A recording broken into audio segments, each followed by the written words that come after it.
باشیتان باش بەڕێزان من دلۆڤان ئەیمادە دین لە دەیەمین ڕۆژی مانگی ڕەمەزانی پیرۆز لە بەرنامەی پاشیف بە شوەیەکی ڕاستەوخۆ لەگەڵتانم. بەڕێزان بەو هیوایی کە چۆن لە مانگی ڕەمەزان ئێستا ورەتان زۆر بەرزە بە هەمان شێوە لە مانگەکانی دیکەش بە هەمان شێوە ورەتان بەرز بێت، هەروەها تەوەری ئاینی ئەمڕۆشمان سەبارەت بەو بابەت هەیە. بەڕێزان ئێمە ئاگادار بووین لە ماوەی ڕابردوو بە تایبەتی لە ڕێگەی کوردستان 24ەوە لە خورمات و شەڕ و ئاڵۆزیەکی زۆر هەبوو. کوردستان 24 شەڕ و ئاڵۆزیەکانی بۆ ئێوە گواستەوە. بە هەمان شێوە ئەمڕۆ لە مانگی ڕەمەزانی پیرۆز لە کاتی پاشیف هاوکارانمان لە کەرکووک سەردانی خورماتویان کردووە سەڕای ئەوەی کە لە ماوەی ڕابردووە ئاماژەم پێکە شەڕ و ئاڵۆزی لە خورمات و هەبوونە، بەڵام لە مانگی ڕەمەزاندا کار و چاڵاکیە کۆمەڵایەتی و ئاینیەکان لە خورمات و بەڕێوە دەچن. ئەمە جگەلەوەی گەنجانی خورمات و ئەگەر لە ماوەی ڕابردوودا ئەوان چەکیان هەڵگرت بێت ئەمڕۆ لە کاتی پاشیف و لە مانگی ڕەمەزانی پیرۆزدا یاریە کوردەواریەکان ئەنجام دەدەن، هەروەها چەندین چاڵاکی دیکە و لەبەر ئەوەی ئێستا دوو خولی بەهێزی جامی نەتەوەکانی ئەوروپا هەروەها کۆپا ئەمریکا بەڕێوە دەچێت، ئەوان هەر لە کاتی پاشیف و کە هەندێک یاریەکان لە کاتی پاشیف بەڕێوە دەچن سەیری یاریەکان دەکەن. هێمن دەلۆی هاوکارم وێنەی خورماتتان بۆ دەگوازێتەوە و دواتر بەرنامەی پاشیف لەگەڵتان بەردەوام دەبێت.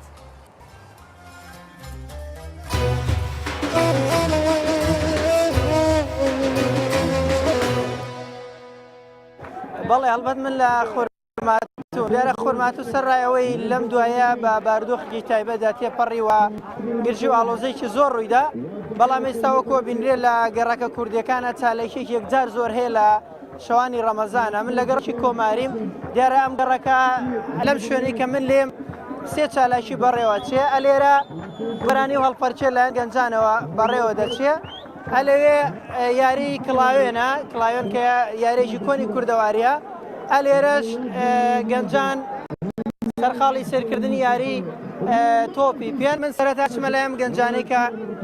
سەرخاڵی گۆرانی وتنن بابزانین. ئەم کاتتان باش،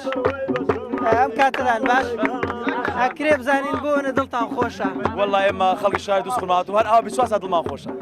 ئەرێ بەقۆ یعنی ئێمە خۆتە زانی بەرامبەر دوژمنێسین ڕەمەزانە گرین، یعنی ئەوە تا ئێستا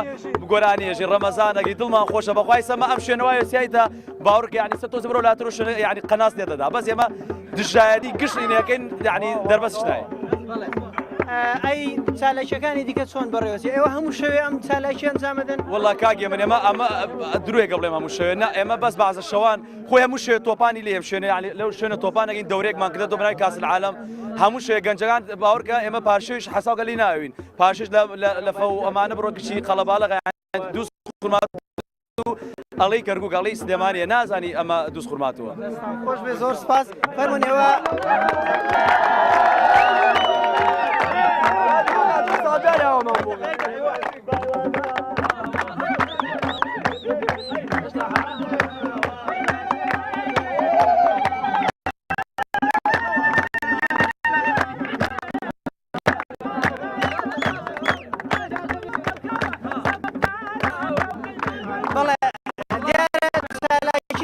ئەمرسمە لای چالاکیانە دیکەش گەڵم بێت دیارە لێرە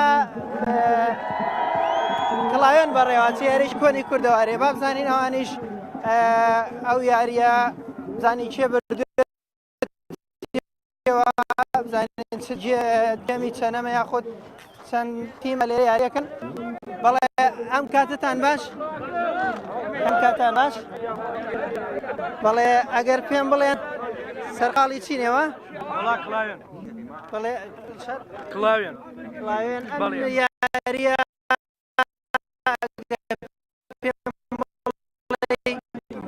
ئێوە دوو ڕاوند بریتانەتەوە تیمەکان کوێنە ینی هەر ناوخۆی دووزن؟ ناوخۆی دووزن، ئەم لە حەیجەمیلێ و لە جمهوریە. ئەگەر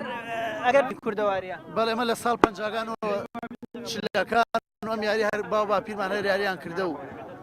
میسێژێمە لەسەر ئینەوان دووبارە یاریەکەین و گەرمیان دیارە بە تایبەت کڵاوێن ینی باوە کەرکووک، چەمچەماڵ، دووس، کفری، کەلار، سومود، ناوداوێ، بنارگل ئەم شوێنێ لە یاریەکەن بەڵێ وەک ئەبینین ینی چۆن ئێوە لە یاری کوردەواری وعنی لە چالێکەکان بەردەوام نەمە هۆکارەکەی چییە؟ والله ما مو ساعاتية دائما احنا زعما ليدواني بيدوان باشنا عالم سيمانة قباب وخيرات داركم اما وكو شاري دوز خورماتو بردوامين لسر كردايا خومان سر بو هیچ کس دانانيونين لسر ياري باو بيري خومان كردوان شوان ياري كاين هیچ بربس ناتواني الرقمان يبغري دەستان خۆش بە زۆر سپاس سەرقاڵ یاری خۆتان بن دەستان خۆش بێت کاتێکی خۆش بە هەم لایەک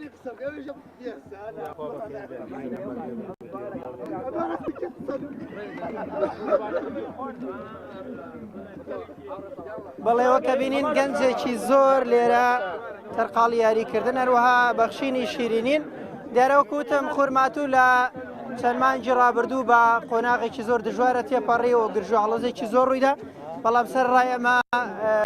خەڵکی قارەمانی خورماتوو ئەم گرژیانە کاریگەری لەسەریان نەبووە لەسەر چالاکی خۆیان لەسەر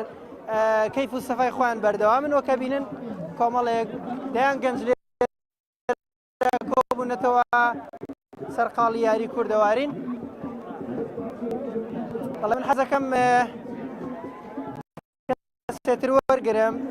کە سەرقاڵی بینینی یاریە یاخۆ سێرکردنی یاریە تان باش سێرکردنی یارینەوە تۆ جمهوری کام فەریقەکە وەڵای من جمهوری پۆرتوغالم کریستیان ڕۆناڵدۆیە دیارە ئەم کەوا ئاستاون بە سازکردنی ئەم نمایشکردنی یاری جامی نەتەوەکانی ئەوروپا دیارە شاری خورماتووش بێبەش نییە لە شارەکانی دیکە بۆ ئەمەیەکیش پەیامێکی ئاشتی بنێرم بۆ تورکمانە گرۆژن ئێستا ئەتوانن چەند کیلۆمەترێ بچنە پێش جێگاکانیەوان چۆڵ بووە هەر ئەم گەنجانن چەکەڵەگەن ئەم گەنجانن ئاشی شەفرۆشن خۆش زۆر سپاس هەمیشە ئاشتی میێوانی ماڵی هەموو لایەک بێت و خورماتوو هەمیشە لە خۆشییا بێت بەڵێ من گەڕێمە وڵاتان دلۆڤان دیارە ئەوەی بینیمان ئەو چالایشە جۆرە و جۆرەنەیە کە لە خورماتوو سەر ڕایوەکوتم گرژە ئاڵۆزەکانی ئەم دوایە بەڵام گەنجانی خورماتوو کۆڵیان نەداوە بەردەوامن لە جێڕانی ئاهەنگەروەها سێرکردنی یاری و ئەنجامدانی یاری کوردەواری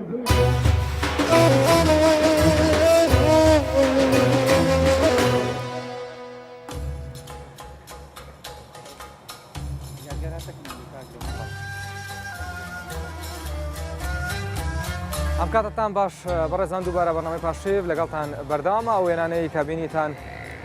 دیمەنی خورماتوو بوون دوای ئەوەی کە لە ماوەی ڕابردوو شەڕ و ئاڵۆزیا بوون ئێستاوەک بینیتان ینی خەڵک خەریکی مانگی ڕەمەزان و کار و چاڵاکی لەو مانگەدا ئەنجام دەدەن بەهەرحاڵ بەڕێزان ئێستا کاتی پێشکەشکردنی تەوەری ئاینی بەرنامەی پاشیوە کە تایبەتە بە توندوتۆڵکردنی وەرەی ئادەمیزاد لە مانگی ڕەمەزاندا ئەویش بە میوانداری مامۆستا مەلا حوسێن گردەچاڵی مامۆستا بەخێر بێ زۆر سپاس مامۆستا ینی مرۆڤی مسلمان لە مانگی ڕەمەزاندا بۆ ماوەی یەک مانگ بە ڕۆژوو دەبێت و زکر دەکات چۆن دەتوانێت ئەو مانگا ینی وەکو بارگاویکردنێک بێت بۆ ئەوەی بۆ 11 مانگەی دیکەش بە هەمان شێوە بەردەوام بێت الحمد لله وكفى والصلاة والسلام على رسوله المصطفى وعلى آله وصحبه أهل الصدق والوفاء دەستان خۆش بێ و لەشتان ساغ بێ بۆ ئامادەکردن و سازکردنی ئەم بەرنامەیە لە کات ساتێکی گرنگ و هەستیاردایە بەڕاستی دیارە خوای ڕەب العالەمین لە مەبەست و ئامانزی هەر عیبادەتێک کە لەسەر ئینسانی مسلمان پێویستی دەکاتن لەولاوە داوای شتێکی لێ دەکاتن ڕەمەزان وێزگەیەکی زۆر گەورەیە مەحەڵەیەکە بۆ ئەوی ئینسان کە داخلی بوو بە تەواوەتی خۆی تێ بگەین و پێ بگەینی لەو ماوە کورتە ئەیامەن معدودات لەو ماوە کورتە بۆ ئەوەی ئینسانێکی لێ دەربچێ وەکو دەڵێن شەحنەکەی ئەوەندە بە قووەت بکاتن هەتا وەکو بتوانێت لە 11 مانگی دادێ لە پاشە خۆی پێ بگەینی و تێ بگەینیتن بۆیە خوای ڕەب العالەمین کە ئەو مانگەی لەسەر ئینسانی واجب کردووە عیبادەتەکەی بە چەند قات لێ وەردەگریتن یعنی بە چەند جار ئەجر و پاداش لێ وەردەگریتن و مسلمانانیش زیاتر ئەگەر تەمەشا بکەین لە مانگی ڕەمەزان لە مزگەوتەکان زۆرتر دەبینن زیاتر دەبینن هەتا ڕوو لە قورئان دەکەن هەموو عیبادەتەکان بە پێویست زیاتر دەکەین هەتا دەستی یارمەتی بۆ فەقیر و هەژار و نەدارەکان درێژ دەکەن ئەوانە هەمووی مامۆستایان زۆر تەرکیز لەسەر ئەوە دەکەنەوە لە مانگی ڕەمەزان هەتا پێغەمبەری خوا عەلەیهی سڵات وسەلام لە مانگی ڕەمەزاندا ئەوەی هەیبووە لە پێناو خوای پەروەردگار بەخشیوێتی بۆ ئەوەی کە ببێتە توێشوو زاد و زەخیرەیەک بۆ 11 مانجی داهاتوو و پێغەمبەر خوا دەفەرمی عەلەیهی سڵات وسەلام ئەگەر ئومەتەکەی من بیزانی بە ئەوەی لە ڕەمەزاندا هەیە داوای دەکرد تکای دەکرد لە خوای پەروەردگار دەپاڕاوە هەموو ساڵەکە ڕەمەزان بووە ئەوەش لە بۆ چییە هۆکارەکەی ئەوەیە هەتا وەکو لە ڕەمەزاندا ئینسان خۆی شەحن بکاتەوە ئیمانەکەی شەحن بکاتەوە مراقبە و چاودێری خوای ڕەب العالەمینی زیاتر لەسەرە سیرکە کەسێکە لە ماڵەوەی کاتێک کە دەبینی ینی ئەو خواردن و خواردەمەنی دەرگای سەلاجەکەی دەکاتەوە ساردەکەی دەکاتەوە هەموو خواردن و خواردەمەنیەکەی تێدا فێری چاودێری و مراقبەکردنی خوای پەروەردگار دەبێتن ینی زۆرن ئەوانانی کە لە ڕەمەزان وەردەگیرێن بۆ ئەوەی کە لە دوای ڕەمەزانیش ئەوەی کە کاری خراپە خۆری دوورخاتەوە ئەوەی کە خاری باشەیە لەسەری بەردەوام بێ زیاتر و زۆرتر بەڵێ مامۆستا باشە چۆن ئەو بەردەوام بێت بەو شێوەیە ینی لە مانگی لە 11 مانگەکەی دیکەدا مرۆڤی موسڵمان چۆن بە هەمان ورەی کە لە مانگی ڕەمەزان هەیەی بتوانێت بەردەوام بێت بەڵێ کاک لۆڤان هیچ گومان لەوەدا نییە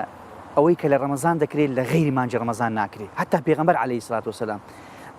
سەحابەکان کە وەسفی دەکەن خاتو عایشەی داچی ماندانە وەسفی دەکات دەفەرمێ لە غەیری ڕەمەزان سەخی بوو عین دەیبەخشی بەڵام لە مانجی ڕەمەزان زیاتر دەیبەخشی لە غەیری مانجی ڕەمەزان قورئانی دەور دەکردەوە بەڵام لە مانجی ڕەمەزان لە مزگەوت دەمایەوە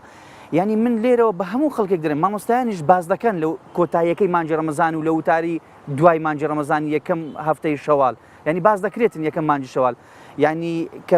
مسلمانان دەبێ وەکو پێویست بن مزگەوتەکان وازدێنین و ئەوەی من دەڵێم ئەوەی لە ڕەمەزان دەکرێت خۆشم نایکەم کەسی تریش نایکاتن کەس ئەو عیبادەتە ناکە ئەوەی لە ڕەمەزان دەکرێت لەبەرەوەی ڕەمەزان وێزگە و مەحەتەیەکە بەڵام ئەو دەرس و پند و ئامۆژگاریانەی کە لە مانجی ڕەمەزان وەردەگیرێ ئینسانی مسلمان وەردەگری لە چاودێریکردن و مراقبەکردنی خوای پەروەردگار کە لە مانجی ڕەمەزان ئینسان فێر دەبیتن بەڵام مامۆستا هەیە ینی دوای مانگی ڕەمەزان نوێژش ناکاتەوە ئەو کارەساتەکە لەوەدایە بەڕاستی ینی جیاوازەکەی ئەوەیە کە تۆ باس دەکەی یان ئەو جیاوازێک ینی جیاوازە لەگەڵ ئەوەی کە تۆ باسی دەکەی لە مانگی ڕەمەزان و مانگەکانی سێکی جوانە ئێمە لە دوای مانجی ڕەمەزان دوو شتمان هەیە ئیستیقامەی هەیە ئیستیقالەی هەیە ئیستیقامە و ئیستیقالە هەیە ئیستیقالە دەداتن بەڕاستی هەر واز دەینی تەوا واز لە مزگەوت دەینی واز لە قورئان دەینی واز لە عیبادەتەکان دەینی ئافرەتە واز لە حیجاب و بالا پۆشی دەینی ئەوە ئیستیقالەی پێ دەنێن بەڕاستی ئەوەی تریان ئیستیقامەی هەیە یعنی بەردەوام دەبی لەسەر ئەو عیبادەتەی کەوا دەیکاتن بۆیە من لێرە ڕوو لە مسلمانان دەکەم دەڵێم دوای مانجی ڕەمەزانیش کە تۆ لە مانجی ڕەمەزان ئەو مەدرسە و ئەو پێگە ئەو مەحەتەی کە تێدا بووی لەسەری بەردەوام بە دوای مانجی ڕەمەزان لەبەر ئەوی خوای پەروەردگار ئەو عیبادەتەی کە لە مانجی ڕەمەزان کردویەتی ڕەنگە لە غەیری مانجی ڕەمەزان لێت داوانەکە چونکە لە پێغەمبەری خۆیان پرسیار کرد باشترین و چاکترین عیبادەت خۆشەویستترین عیبادەت لەکەم خوای پەروەردگار کامەیە فەرمی ئەدوەموها و ئین قەلە گرنگ ئەوەی لەسەری بەردەوام بی هەرچەندە کەمیش بێتن هەرچەندە کەمیش بێ بەڵام گرنگ ئەوەی ئینسان لەسەری بەردەوام بێتن مامۆستا ئێوە وەکو مامۆستایانی ئاینی ینی بەو شێوازە دەیبینن ئەوەی لە مانگی ڕەمەزاندا ینی دەکرێت لە ڕۆژوگرتن لە نوێش لە با بڵێن خێرکردنە زەکاتە سەرفترەیە وای کردووە ینی کاریگەری هەبێت لەسەر مسلمانان بۆ ئەوەی لە 11 مانگەکەی دیکەش کاریگەریان بەسەردا هەبێت بە هەمان ورە جوان ئێمە وەکو مسلمان ینی وەکو ئیمام و خەتیب خەڵکیش وەکو مسلمان کە گوێگیری مامۆستایانی ئاینیە بە ڕوتینێکی زۆر بەهێز و بەجر و خۆشەوە ینی کاتێک کە جێ لە مامۆستای دەگرێتن ینی زۆر بە شەوق و ذەوقەوە جێلی ڕادەگریتن هەوڵمان داوە زۆرترین زیاترین معلومات بدەینە مسلمانان لە هەموو بوارەکانەوە بە تایبەتی لە بواری تەقوا بە تایبەتی لە بواری تەزکیە و تەقوا لەوەی ئەو مسلمانە بەل ئەضعف الئیمان لە ڕەمەزاندا عیبادەتێکی باش بکە بۆ ئەوی لەم غەیری مانجی ڕەمەزان واز لە ئیسلامەکەی نێنی واز لە دینداریەکەی نێنی واز لە خواپەرستەکەی نێنیتر ئێمە هەوڵمان داوە حتا لە ڕووی ئینفاق و بەخشینەوە زۆر جا دەڵین کاکە ڕەمەزان ئەو مانگەیەکەوە ئینسان تێدا ببەخشی لە پێناو خوای گەورە بۆیە مسلمانانش ئەگەر سەیری بکەین هەمویان مانجی ڕەمەزانیان داناوە لە ساڵدا زەکاتی خۆیان لێ دەن و یعنی بڵێن وەکو دەڵێن هەژماری ئەوەی خۆیان دەکەن ئەو ماڵ و سەرۆت و سامانەی هەیتیان دەیدەن بە فەقیر و هەژار و نەدارەکانی یعنی مانجی ڕەمەزانیان کردوتە ئەو مانگەیکەوە ساڵانە زەردی سەرۆت و سامانی خۆیان تێدا بکەن ئێمە هەوڵمان داوە ئەوەی پێمان کرایە بۆمان کرایە لە مانجی ڕەمەزان کردومانە لە وتارەکان لە وتاری عەسران لە دەستگاکانی ڕاگەاندن هەتا بە بابەت و نووسین ئەوەی پێمان کراوە بۆمان کراوە مسلمانەمان تێگەیاندووە بەڵام مامۆستا ینی زۆر جار گلەیەکیش دەکرێت زۆر جار کە هەندێک مرۆڤی مسلمان دەبینی لە دەرەوە ڕەنگە نوێژش بکات بەڵام وای لێ هاتووە ڕۆژی هەینی ناچێتە خوتبە ینی پێتان وانە کە هەندێک کەمتر خەمی لەلایەن مامۆستایانی ئاینیەوەش هەیە لەو بارەوە کە ناتوانن قەناعەتی تەواو بە ئەو مسلمانانەیان هێنابێت کە دێنە مزگەوت یاخود هەندێکیان پاشگەز بوونەتەوە لە هاتنیان بۆ مزگەوت و دواتر ینی دەبینین لە ڕێگات تەلەڤیزیۆنەکانەوە زۆر جار سەیری وتارەکانی هەندێک لە مامۆستایانی ئاینی دیکە دەگرن. پرسیارێکی جوانە کاک لۆڤانجان، یعنی سەیری بکە لە هەموو چین و توێژەکان نخبە هەیە، هەموو چین و توێژەکان. یعنی من ئێستا دەڵێم کە لە شاری هەولێرم، یعنی ئێستا ڕەنگە ئەمن ناوی دە دکتۆرم لەبەر نەبی، دە دکتۆر لەبەر ئەوەی چەند دکتۆرێکن، یعنی ئەوانەی کە مختصن خەڵک دیارە، خەڵک دەچێتە لایەن بە بەردەوام، ئەوەی کە چاوە، ئەوەی کە کلیە، ئەوەی هەر نەخۆشیێکی ترە، یعنی سەیری خەڵک ڕۆژنامە نووسەکان بکە، یا پەرلەمانتار ئێستا مۆسەت ئەوەندە پەرلەمانتارەمان هەیە، یعنی چەند پەرلەمانتارێک چالاکە وایە یاننا، یعنی لە هەموو چین و توێژەکانی کۆمەلگان نخبە هەیە بەڕاستی، لە مامۆستایانی ئاینیش نخبە هەیە. دەتوانین بڵێن کەم تەرخەمی لەوانی شەبە هیچ گومانتی دانیە، یعنی کەم تەرخەمی لە مامۆستایانیش هەیە. مامۆستا ناتوانانی وەکو پێویست وتاری ئامادە بکە، وەکو پێویست ئەو خەڵکی ئیستیعاب بکە کە ڕۆژانی هەینی لای دادەنیشی، وەکو پێویست خۆی ماندی ناکە، ڕەنگە ئەو مامۆستای وەکو پێویست معلومات و زانیاری نەبی بەڕاستی. ئەوە کێشەکە لە خۆیدایە، پێویستە وەزارەتی ئەوقاف بە هەماهەنگی لەگەڵ یەکێتی زانیان کاری لەسەر بکاتن بۆ ئەوی کەسێکی باش و چاک پێ بگەینی، بۆی بتوانێت ئەو کەسانەی کە لە ڕۆژانی هەینی لە وتاری دادەنیشن هەم شتێکی ئاینی، هەم شتێکی زانستی، هەم شتێکی کۆمەڵایەتیان پێ بڵێ تاوەکو ئەو کەسە باش و چاک وتن دروست بێ بۆ کۆمەلگا. مامۆستا تا چەند ئەکادمی بوونەوە خۆتان بەژەت پێ کە بە شوەیەکی زانستیانە گرنگە، یا خۆت ئەوانەی کە وتار دەڵێنەوە بڕوانامەی زانستیان هەیە لەو بوارەدا؟ بەڵێ گومان لەودا نییە، ینی هەموو کەسێک کە پێگەیەکی کۆمەڵایەتی هەیە بە تایبەتی قسە بۆ خەڵک دەکات لە ئاستێکی بەرزە، پێویستی بە شەهادە هەیە، پێویستی بە بڕوانامە هەیە، پێویستی بە عیلم و زانست و زانیاریەکی نوێ هەیە، تەواو شارەزابێ لەگە تەکنەلۆژیا، تەواو دەبێت شارەزابێ لەگە تەکنەلۆژیا. ئەمڕۆ مامۆستای ئاین دەبێت ئەنتەرنێت بزانێ بەڕاستی، ئەمڕۆ گۆگل بەکاربیێنی، ئەمڕۆ دەبێت مامۆستای ئاینی تەواو شارەزای ئەو وشانە بێت کە ڕۆژانە لە دەستگاکانی ڕاگەاندن بەکاردێ. بەڕاستی دەبێت بزانانی مامۆستای ئاینی هەندێک کەلیمات هەندێک وشە هەیە کە ئەمڕۆ ینی وەکو مستەلاحات بەکاردێ لەلایەن خەڵکەوە، مامۆستای ئاین دەبێت شارەزا بێ، یعنی تەواو شارەزای کێشە و گیر و گرفتەکانی کۆمەلگا بێ. لەبەر ئەوەی مامۆستا ئەگەر نەزانێ کێشە و گیر و گرفتی کۆمەلگا چیە، ناتوانێت چارەسەری بکەن، ناتوانێت لە مینبەر باسی بکاتن، ناتوانێت وەکو پێویست عیلاجیان بکاتن. بەڵێ مامۆستا دەبینی زۆر جار ینی وای لێ هاتووە مامۆستای ئاینی لەسەر مینبەر جنێو دەدات، وای لێ هاتووە لە سۆشیال میدیا بۆ پێکەنین بەکاری دێنن، ینی پێتوانی ئەمە کاریگەری خراپی لەسەر دین دەبێت. ینی ئەمە تا چەند کاریگەری لەسەر وورەی موسڵمان دەکات، یاخو لەسەر وورەی ئادەمیزاد دەکات بۆی قەنەعەت بەو مامۆستایە بێنێت کە کە بە بڵێن ئەگەر ڕۆژانەش دەبێ هەفتانە هەر ڕۆژانی هەینی وتار دەدات. ڕاستە ئێمە لە کۆمەلگای ئێمە بە تایبەتی قەنەعەتێکمان هەیە، ئێمە مەلای بە مەلایکەت تێنەگەین، مەلای بە مەلایکەت تێنەگەین، ئەلفەکەی ئەوەکە هەمزەکەی بۆ زیاد نەکەین. من کابراایکی مەلامە، مەلایکەت نیمە، ئەوەی کە هەڵە ناکە، ئەوەی کە هەڵە ناکە تەنها چیە کاکە، تەنها فریشتەکانی خوای پەروەردگارن کە خوای پەروەردگار دەفەرمێ لا يعصون الله ما أمرهم ويفعلون ما يؤمرون. ئەوەی کە هەڵە ناکاتن، ئەوەی کە سەرپێچی ئەمر و فەرمانەکانی خوای پەروەردگار ناکاتن، تەنها چیە، تەنها فریشتەکانی خوان. من مرۆڤم کە پێغەمبەری خوا بە من دەفەرمێ کل بەنی ئادەمە خەتاون، تۆ هەڵە دەکەی، مامۆستای ئاینیش هەڵە دەکا. مامۆستای ئاینی ڕەنگە وشەیەک بەکاربینی، ڕەنگە بەسەرهاتێک بەکاربینی، ڕەنگە شتێک بڵێ کە ئەسڵ و ئەساسی نەبی لە مینبەرەکان، ڕەنگە شتێک بڵێ کە بە ئاراستەی خەڵکانێک کە بە دڵی خەڵکانێک نەبیتن، ئەوانە هەمووی واریدە، زۆر زۆر ئاسایی. لە کوردستانیش نمونەمان هەیە، نمونەمان لەو بابەتانە زۆرە، بەڵام مامۆستای تێگەیشت و پێگەیشت و بە عەقیدە و بیر و باوەڕێکی چاک و باش ئەو شتانە ناکاتن بەڕاستی. بۆیە دەبێت زیاتر دەرفەت بە کەسانی ئەکادمی بدرێ بۆی بتوان پەیامی خۆیان بە کۆمەلگا بگەینن، نەک دەرفەت بە کەسانێک بدرێتەوە بەس بەر خاتری ئەوەی حیزبیە، لەبەر خاتری ئەوەی کە حیزبیە مزگەوتی پێ بدرێت، لەبەر خاتری ئەوەی حیزبیەکەوە شوێن و جێگایەکی گریجی پێ بدرێتن. نا، من دەڵێم با شوێن و جێگا گرینگەکان، هەستیارەکان، ئەوانەی کە بە تایبەتی ئەو مزگەوتانێک کە دیارن خەڵکێکی زۆر دەورەی داوان با مامۆستایەکی ئاینی ئەکادمی زانستی تەواو بین لێدانین بۆی بتوانین بە جوانترین شێواز خزمەتی ئەو خەڵکە بکات. بەڵێ مامۆستا بۆ ینی بەرزکردنەوەی وەرەی موسڵمانان تا چەند وەکو ڕای خۆتی شخصی پێت باشە یەکدەنگی لە وتارەکاندا هەبێت لە وتارەکانی هەینیدا؟ بەڵێ سوپاس بۆ خوای گەورە، هەتا ئێستا لە هەرێمی کوردستان ینی بە تایبەتی لە شاری هەولێر دەرێم، لەبەر ئەوەی خۆم تێدا دەژیم شارەزای شوێن و جێگاکانی ترین بۆی ناتوانم قسەی لەسەر بکەم، هەماهەنگیەکی کەم هەیە لە نێوان مامۆستایان،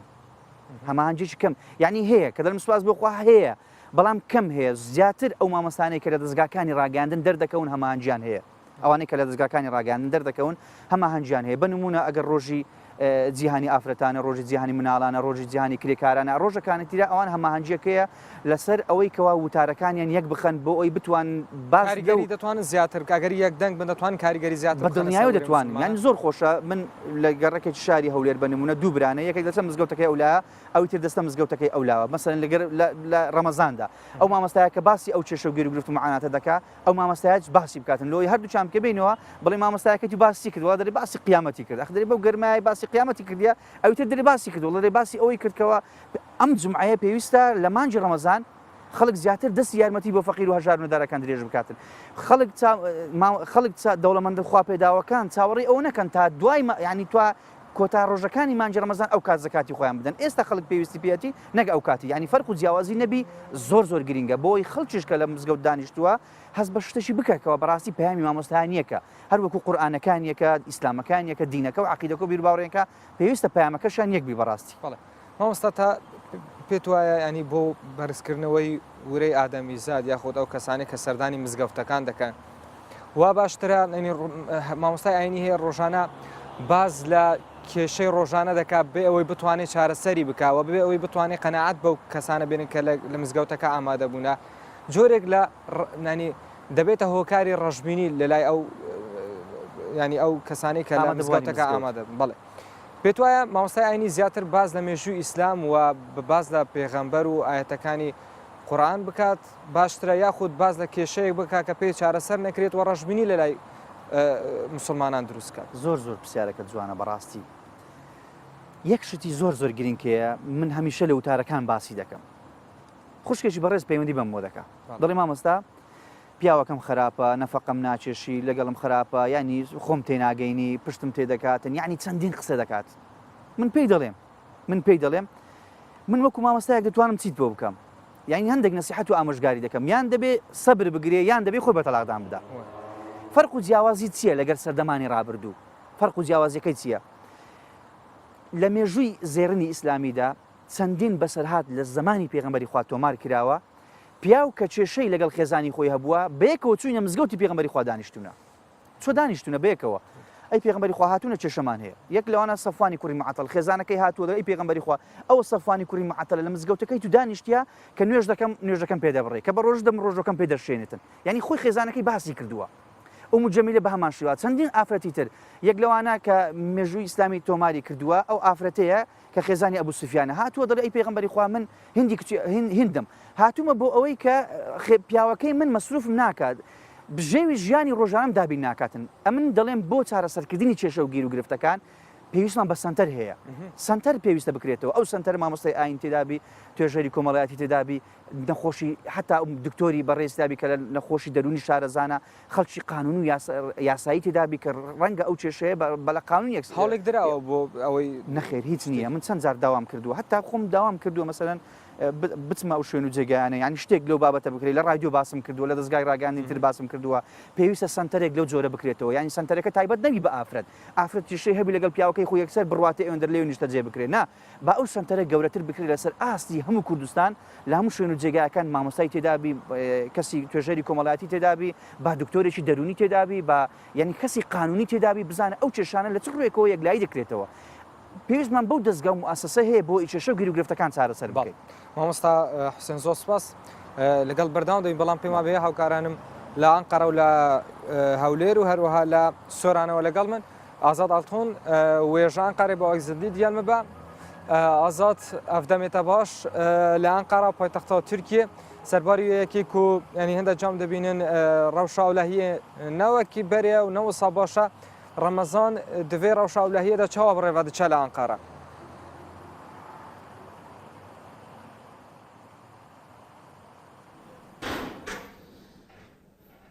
بله شب باش دلوان لأنقره البيتات تيكي مها رمضان يا راستي وك سالين بري درباس نابه جبر كود وان دمين داوين ده جبر وان شروع بيبچونان و هر وها جبر اولهية جبر وان تقينان بطيبتي لتركيا بوبو كشي كمزن افدوا مها رمضان دجي اف يك خو باش ده اساس بربچاو دكه جبر كود نها بري نها بده 15 دقيقه يعني افدر تیرو تجی انسان بون مثلا ev kolana kul paş mine naha kuun dibinin لەوێ دەرێ سفرە هاتبوو نەدانین و هەروەها خواردن دەهاتە خواردن لێبێلێ ji ber ku êdî şev tu ewlekariya welatiyên li vê derê li paytextê tune ye mixabin wekî salên berê êdî hetanî saetên dereng namînin û nikarin bimînin lewre divê meha Remezanê de hem welatiyên vê derê jî û hem jî kesên bi taybetî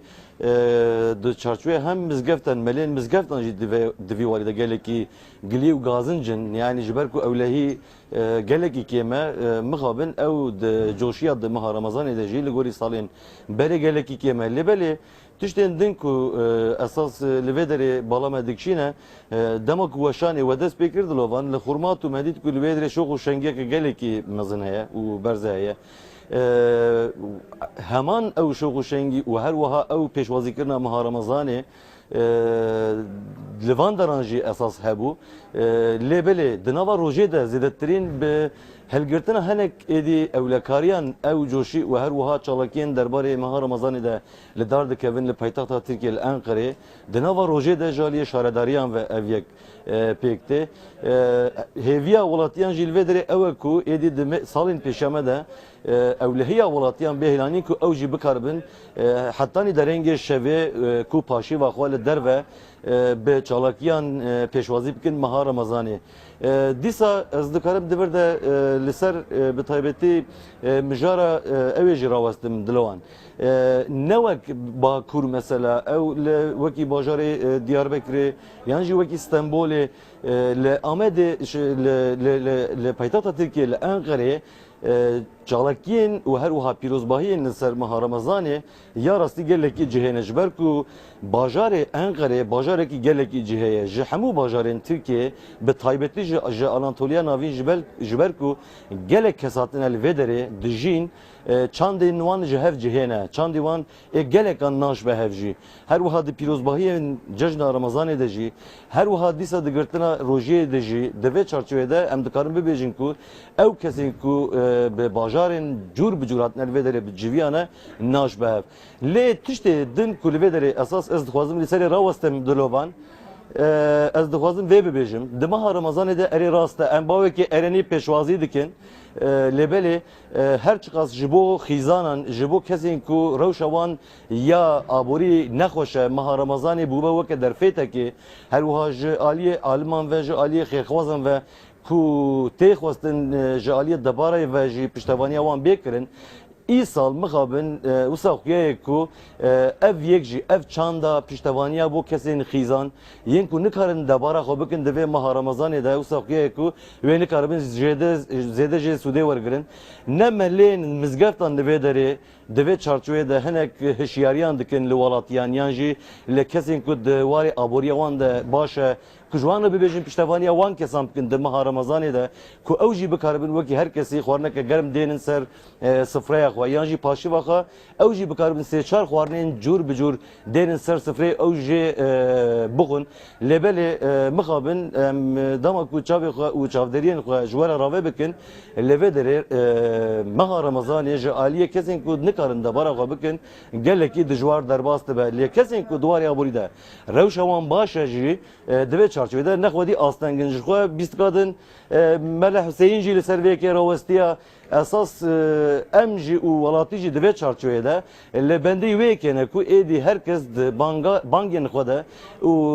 ne tenê di warê xêrxwaziyê de lê ji bo wan kesên ku nikarin debara xwe bikin jî di meha Remezanê de hinek kampanya û seferberî bên dest pêkirin ku ew kesên xîzan jî Sûdê bikaribin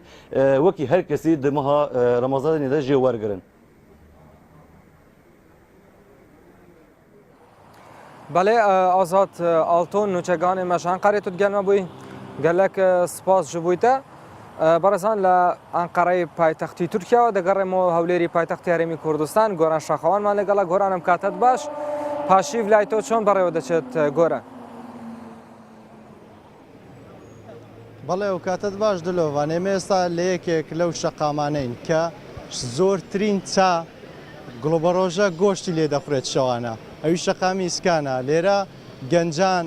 بەخوڕەوە دێنە نێو ئەم شەقامە جیاواز لە بڵێن مانگانی پێشووتر بڵێن ئێستا مانگی ڕەمەزانە جیاوازێکی ئەوەیە لێرە گەنجان ئەمێنێنەوە تاوەکو بەرەبیان لێرە نانی پاشیویش دەخۆن ئەو کاتە گەڕێنەوە لێرە شقامێکی قەرەباڵغا شەوانە خەڵک ڕوودێرەکە جیا لەوەی کە بڵێ ئەوەی کە باسم کرد کە زۆرترین ڕێژەی گوڵبەڕۆژە شەوانە کە بخورێت لە شاری هەولێر لە شەقامی سکانە خوێ من مەبەستمە لێرە ئەگەر هاوکارم یارمەتیمان بدە لەگەڵ کۆمەڵی خەڵک قسە بکەم دیارە لێرە کۆمەڵی گەنجیش دانیشتنەوە پێشتر نانیانە خوار بەڵام دیارە نان خواردنەکەتان تەواو بوو پێمان بڵێن شەوانی هەولێر بە تایبەت لە مانجی ڕەمەزانان جیاوازی چیە تایبەتمەندیەکی هەیە وڵای جیاوازەکەی لەوەیە کە خەڵک بە ڕۆژەوە خەوێ و شەوان دێتە دەرەوەی تر هەتا پارچی و ناڕاتەوە ئەو جیاوازەکەیت چۆن بەڕێیەکەی ڕۆژان لە ڕەمەزان پێشەشی بەخێراتتان دەکەم بەڕاستی شەوانی ڕەمەزان ینی تا ڕادەک ئینسان زۆر ئارامە لەو شەوانی ڕەمەزان کە دێتە دەرەوە هەستێکی تایبەتی خۆی هەیە بەڕاستی چی لۆ نمونە پێش ڕەمەزانە ئێمە ئەو کاتانە لە دەرەوە نین بەڕاستی ئەوەش لە سای برا پێشمەرگەکان و پێمان بڵێن ئیسکان تایبەتمەندیەکی هەیە ئەوەندە گەنجان ڕووی تێ ئیسکان تایبەتمەندی ئەوەیە کە هەموو چین و توێژەش تێدایە هەموو خەڵکەش تێدا یعنی هەمووی وەکو برا تەنها بۆ خۆشی خۆی دێتە ئیسکان جیاوازی نییە لێرکانە لە مابینی هیچ کەسەکی خۆشیەکەی ئەلەوەیە زۆر سپاس کاتێکی خۆش بۆ ئێوە من مەبەستمە ئەگەر هاوکاریم کە بچمە لای ئەو کۆمەڵە گەنجەش دیارە لێرە زیاتر چاو گوڵبەڕۆژە خوێتەوە بەرە زیاتر خەڵکی خەریکی خواردن بوون ئەو کاتان باش ئێوە شەوانی ڕەمەزان چۆن بەڕێیەکەن وڵی شەوانی ڕەمەزان زۆر خۆشە کەشەکە زۆر ئارامە لێرانە لەگەڵ ئەو برانە کۆ دەبینەوە و کاتێک خۆش بەسەر دەبین تایبەتمەندی شەوانی ئیسکان چییە لەگەڵ بە تایبەت لە مانجی ڕەمەزان لەگەڵ شەوانی دیکەیە وڵی بە تایبەت لە مانجی ڕەمەزان خەڵکەکە زیاتر ڕوو لە ئیسکان دەکات لە بەرەوە شوێنێکی نانی پاشیوی شەخۆن هەر لێرامینێن شەرتیش نییە نانی پاشی و ئیلا لێرکوانە بڕێ بکەوی بخۆی بەس زۆربەی خەڵکەکە لێرکوانە دەیخواتن و بەڕێ دەکا و شەوی خۆشەکە لێرکوانە بەسەردەوەی پێیامت چێ بۆ پێشمەرگەکان کە ئێستاوانش لە بەرەکانی جەنگ ڕەمەزانە پێشمەرگە یعنی هەرچی بەرامبەر یان گوترێ هەر قەردار دەبینەوە پێشمەرگە لێرەوە چاوی یەک بەیەک یاماز دەکەن یعنی پێشمەرگە نەبی ئەمە ناتوانین لێرە دەست خۆش زۆر سپاس بەڵێ دلۆڤان ئەوە ڕەوشی ناو شەقامی ئیسکانە دەبینی قەرەباڵغیەکی زۆر هەیە و جگە لەوەی کە ئەو خەڵکە دێت لێرە کاتەکانی خۆی بەسەر باتاوەکو بەرەبیان لێرە ئەمینێتەوە جیا لەوەی کە کۆمەڵی خەڵک خەریکی خواردن لە لای دیکە خەڵک چایە خواتەوە و خەریکی گوڵبەڕۆژ خواردن تایبەتمەندی شێوانی ئیسکان ئەوەیە ئێستا لە بەتایبەت لە مانجی ڕەمەزانان زیاتر خەڵکەکە دێت دوای پێشتر دوای کاتژمێر 12 پەیتا خەڵک بەرەو ماڵەوە گەڕایەوە بەڵام لێرە خەڵک زیاتر ئەمێنێتەوە تاوەکو بەرەبیان بوون تاوەکو کاتی بانگدانی بەیانی هەر لێرە ئەمینێتەوە گۆران ڕەنگە گوڵە بە ڕۆژە خواردن بە پاشیف زۆر باش نەبێت لە بەرەی ڕەنگە تینویان کات بەرحەڵ زۆر سپاس بۆ تۆ هەروە بۆ هەوڵاتیانەی کە قسەیان بۆ کردی لە هەولێرەوە دەچینە سۆران تەیفورم لەگەڵە تەیفور ئەم کاتت باش بینیمان لە هەولێر چۆن پاشی بەڕێو دەچێت ئەی لای تۆ لە سۆران پاشیف چۆن بەڕێو دەچێت تەیفور بەڵێ لەڤان ئەم کاتت باش دیارە لای من جیاوازە گوڵە بە ڕۆژە ناخۆم بەڵکو زیاتر ئەوەی کە من بینیم میوەیان دەخوارد ئێمە بۆ ئەم شەو لە سۆران لە پارکی گوڵانی کە یەکێکە لەو ناوچانەی کە لە شەوانی ڕەمەزاندا قەرەباڵغترین شوێنەوە ژمارەیەکی زۆری هاوڵاتی ڕووی تێدەکەن تا با بڵێن سی خولەک بەر لە ئێستا هاوڵاتێکی یەکجار زۆر لێرەما بۆ بەڵام ئێستاشی لەگەڵدا بێت خەڵچێک لێرە هەیەکە تاکو ئێستا ماونەتەوە بۆی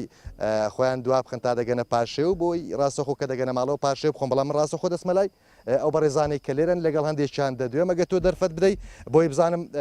بە بۆنەی چیەوە لێرە ماونەتەوە تاکو ئێستا بابزانین ڕەمەزان بەلای ئەوانەوە چۆنە ئەو کاتت باش بابزانین بۆ لێرە ماونەتەوە تاکو ئێستا بەو کاتە کاتی تۆش بە سەرەتا دەمەوێت بە خێراتنی کەناڵەکەتان بگەم کە بەم کاتە درەنگەوە لێرە ئامادەبوونتان سەبارەت بە مانگی ڕەمەزانش مانگێکی زۆر خۆشەکە خەڵک بەڕۆژ کەمتر لە خەڵک بەڕۆژ کەمتر لە دەرەوەی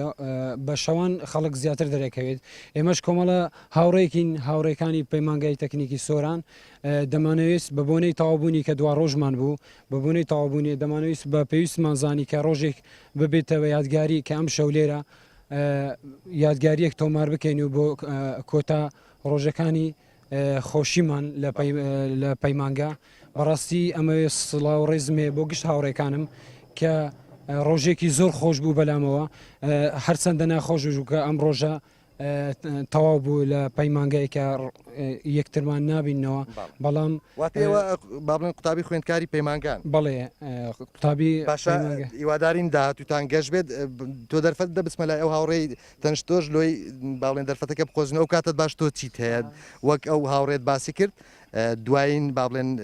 شەوە پێکەوە دادەنیشتن وەک قوتابی خوێندکاری پەیمانگا لە ڕەمەزاندا دەتەوێت چی بڵێر کە لە شەوێکی ڕەمەزان پێکەوە دانیشتون وەڵا سەبارەت بە قوتابیان ئێمە هەموو هەیەک هەستمان هەیە ڕۆژێکی زۆر ناخۆش بوو ناتوانم دەری بڕێمیان ڕاستی بۆچی بۆی خواحافیزی لێک دەکات خواحافیسی و هەم بۆ یادگارێک زۆر خۆش و ناخۆشیش چونکی لەم یادگاریە خواحافیزماندا گشت قوتابیانمان کرد درمان پڕ هەمومان یا ڕاستی ئەو دیادگاریانە دووبارە نابنەوە ئەوەی کە ڕابەتەماش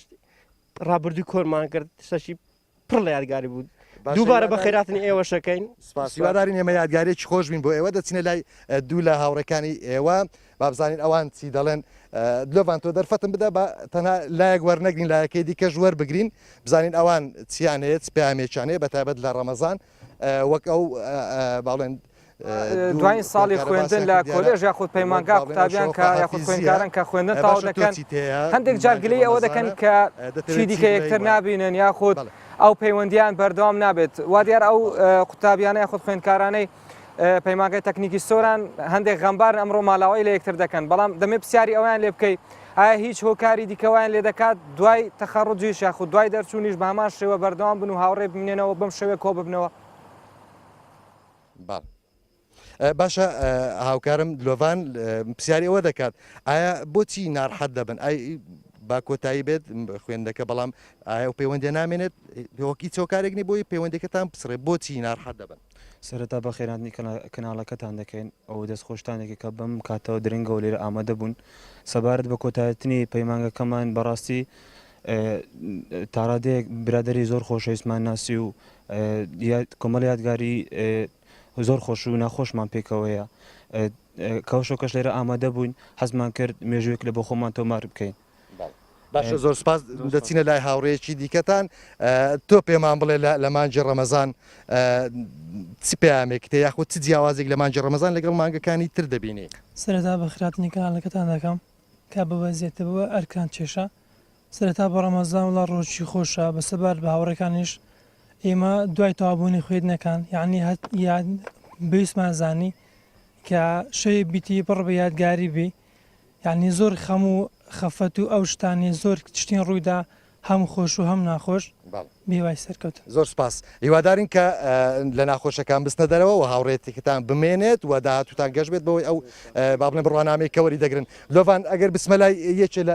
با بڵێن ئەو کۆمەڵە خەڵکێکە دانیشتووە ئەگەر هەڵە بەمەوانە خەڵکی باکووری کوردستانن لە نێویاندا ئەو هونەرمەندە هەیە کە ئەمشەو بەشداری کرد لە ئاهەنگە خێزانیە کە لێرە بەڕێوە چوو هونەرمەند هۆزان ڕەشۆ ئەگەر هەڵە نەبمەوە ناوەکەی تێم کاتت باش باش ئەوەی کە بینیمان لێرە ئاهەنگێکی خێزانی بەڕێوە چوو خۆت بەشداری تێدا کرد چی تێ ئەمشەو ئەگەر لە مانجی ڕەمەزان کۆپلێک شتێکمان پێشکەش بکەیت با بڵێن بێتە یادگارێکی بۆ تۆ بەڵێ ئەوێ لەبەری هەموو تشتێ سلااو ڕێزی مژ بۆی کوردستانەیە سپاسیت کەم ji بۆی ئەو پارکی گۆلا ئەو بەرنامە چێکردن کو ئەو ئەم شەو هاتن بەرنامەی لێرە خزمەتاوەدا بوون ئیشەڵا دەخوازم دلێوە بیت سپاس سرا نەبێژم باش ئەگەر یەک کۆپلەما بۆ پێشکەشکەی سپاس دەکەم باش دەست خۆش سپاس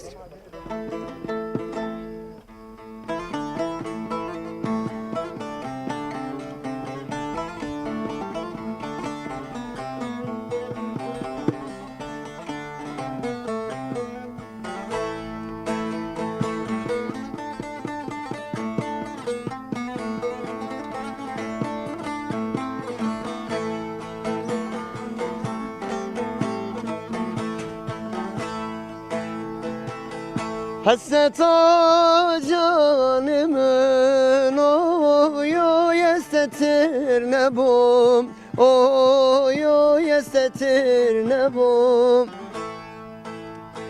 Hasreta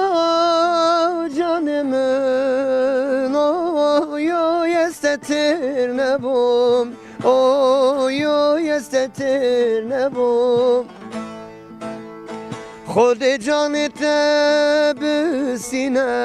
اوی استتر نبوم اوی استتر نبوم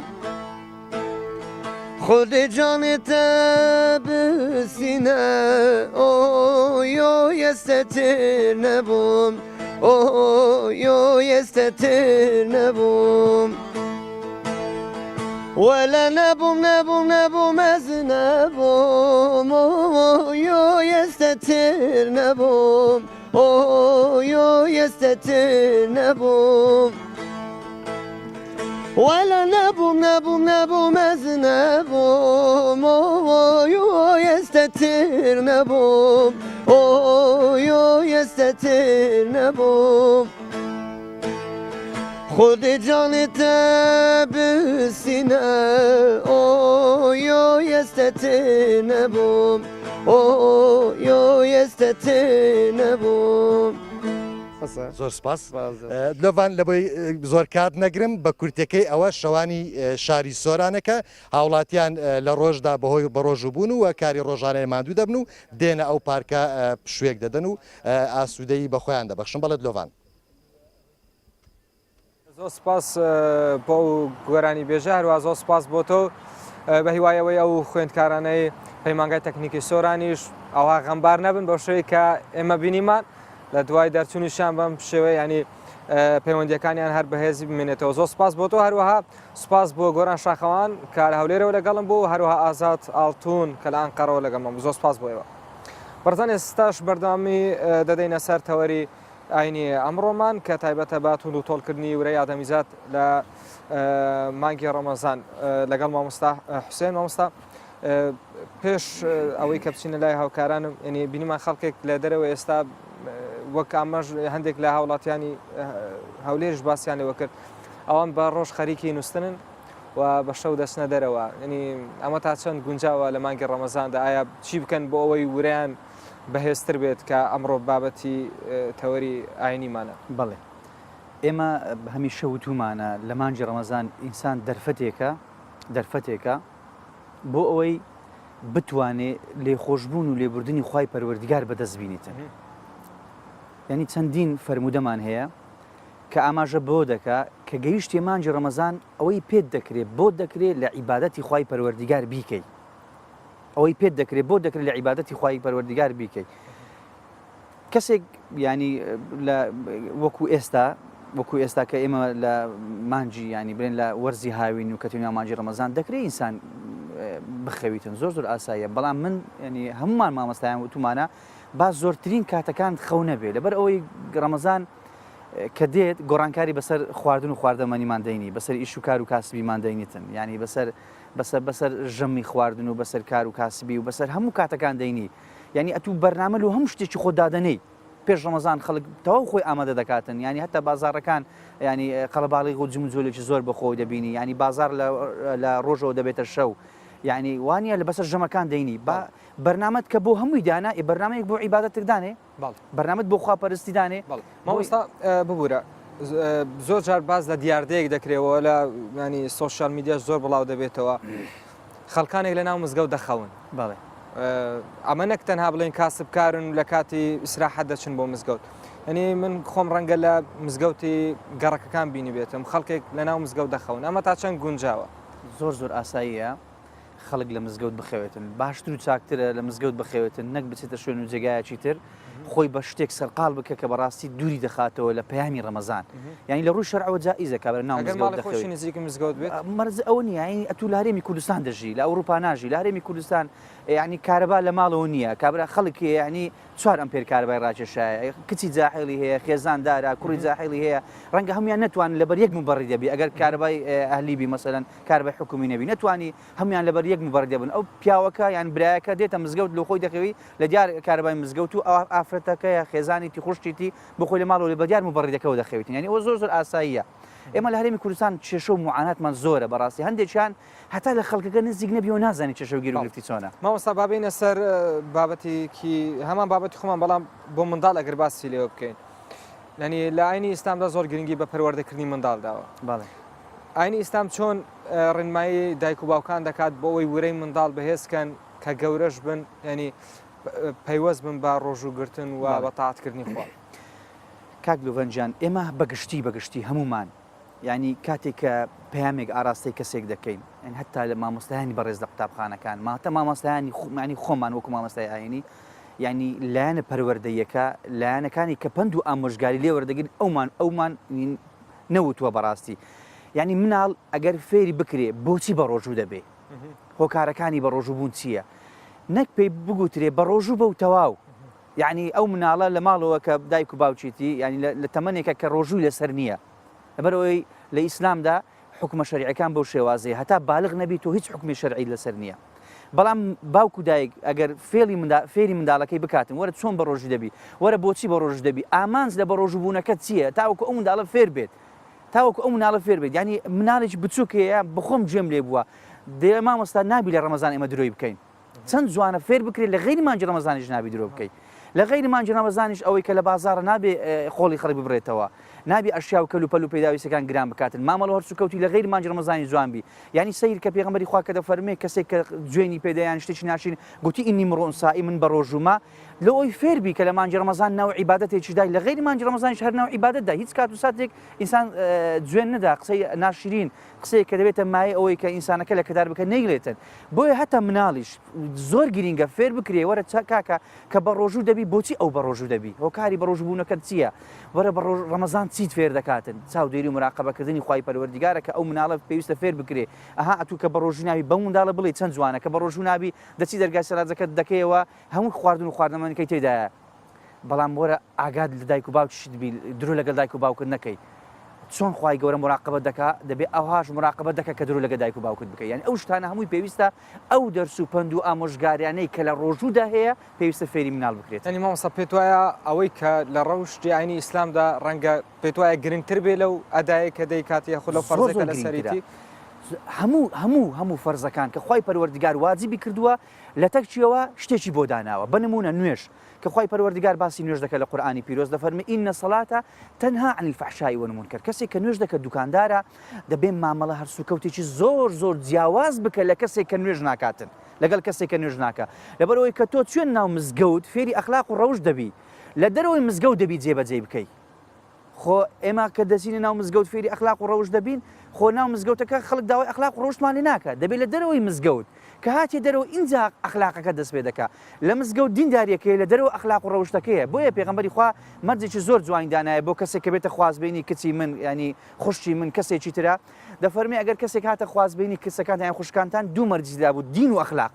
و ئەخلاق دینداریەکە لە مزگەوت تۆ فێر دەبی ئەخلاقەکە لە دەرەوەی مزگەوتە یعنی دەبی هەردووچیان ئاوێتە یەکتر بن ئینجا ئەو کاتی هەتا سەی ڕۆژوو بکە پێغەمبەری خوا چ دەفەرمێ دەربارەی ڕۆژوو ینی دەمەوێت لەسەر ئەو خاڵە تۆزێک بەستی و زیاتر شی بکەیتەوە جیاوازی نێوان دین و ئەخلاق ینی ئەگەر بە هەندێک بە ڕوونتر بۆمانی باسکەی بەڵێ دینداری پەیوەندی نێوان خۆت و خوای ڕەب العالەمینە خۆت و خوای ڕەب العالەمین یعنی ئەتوو کە پەیامەکە دەخینیەوە کە لە خوا نزیک دەبیەوە کە عیبادەتی خوا دەکەی کە نوێژی بۆ دەکەی ئەوە دینداریەکەیە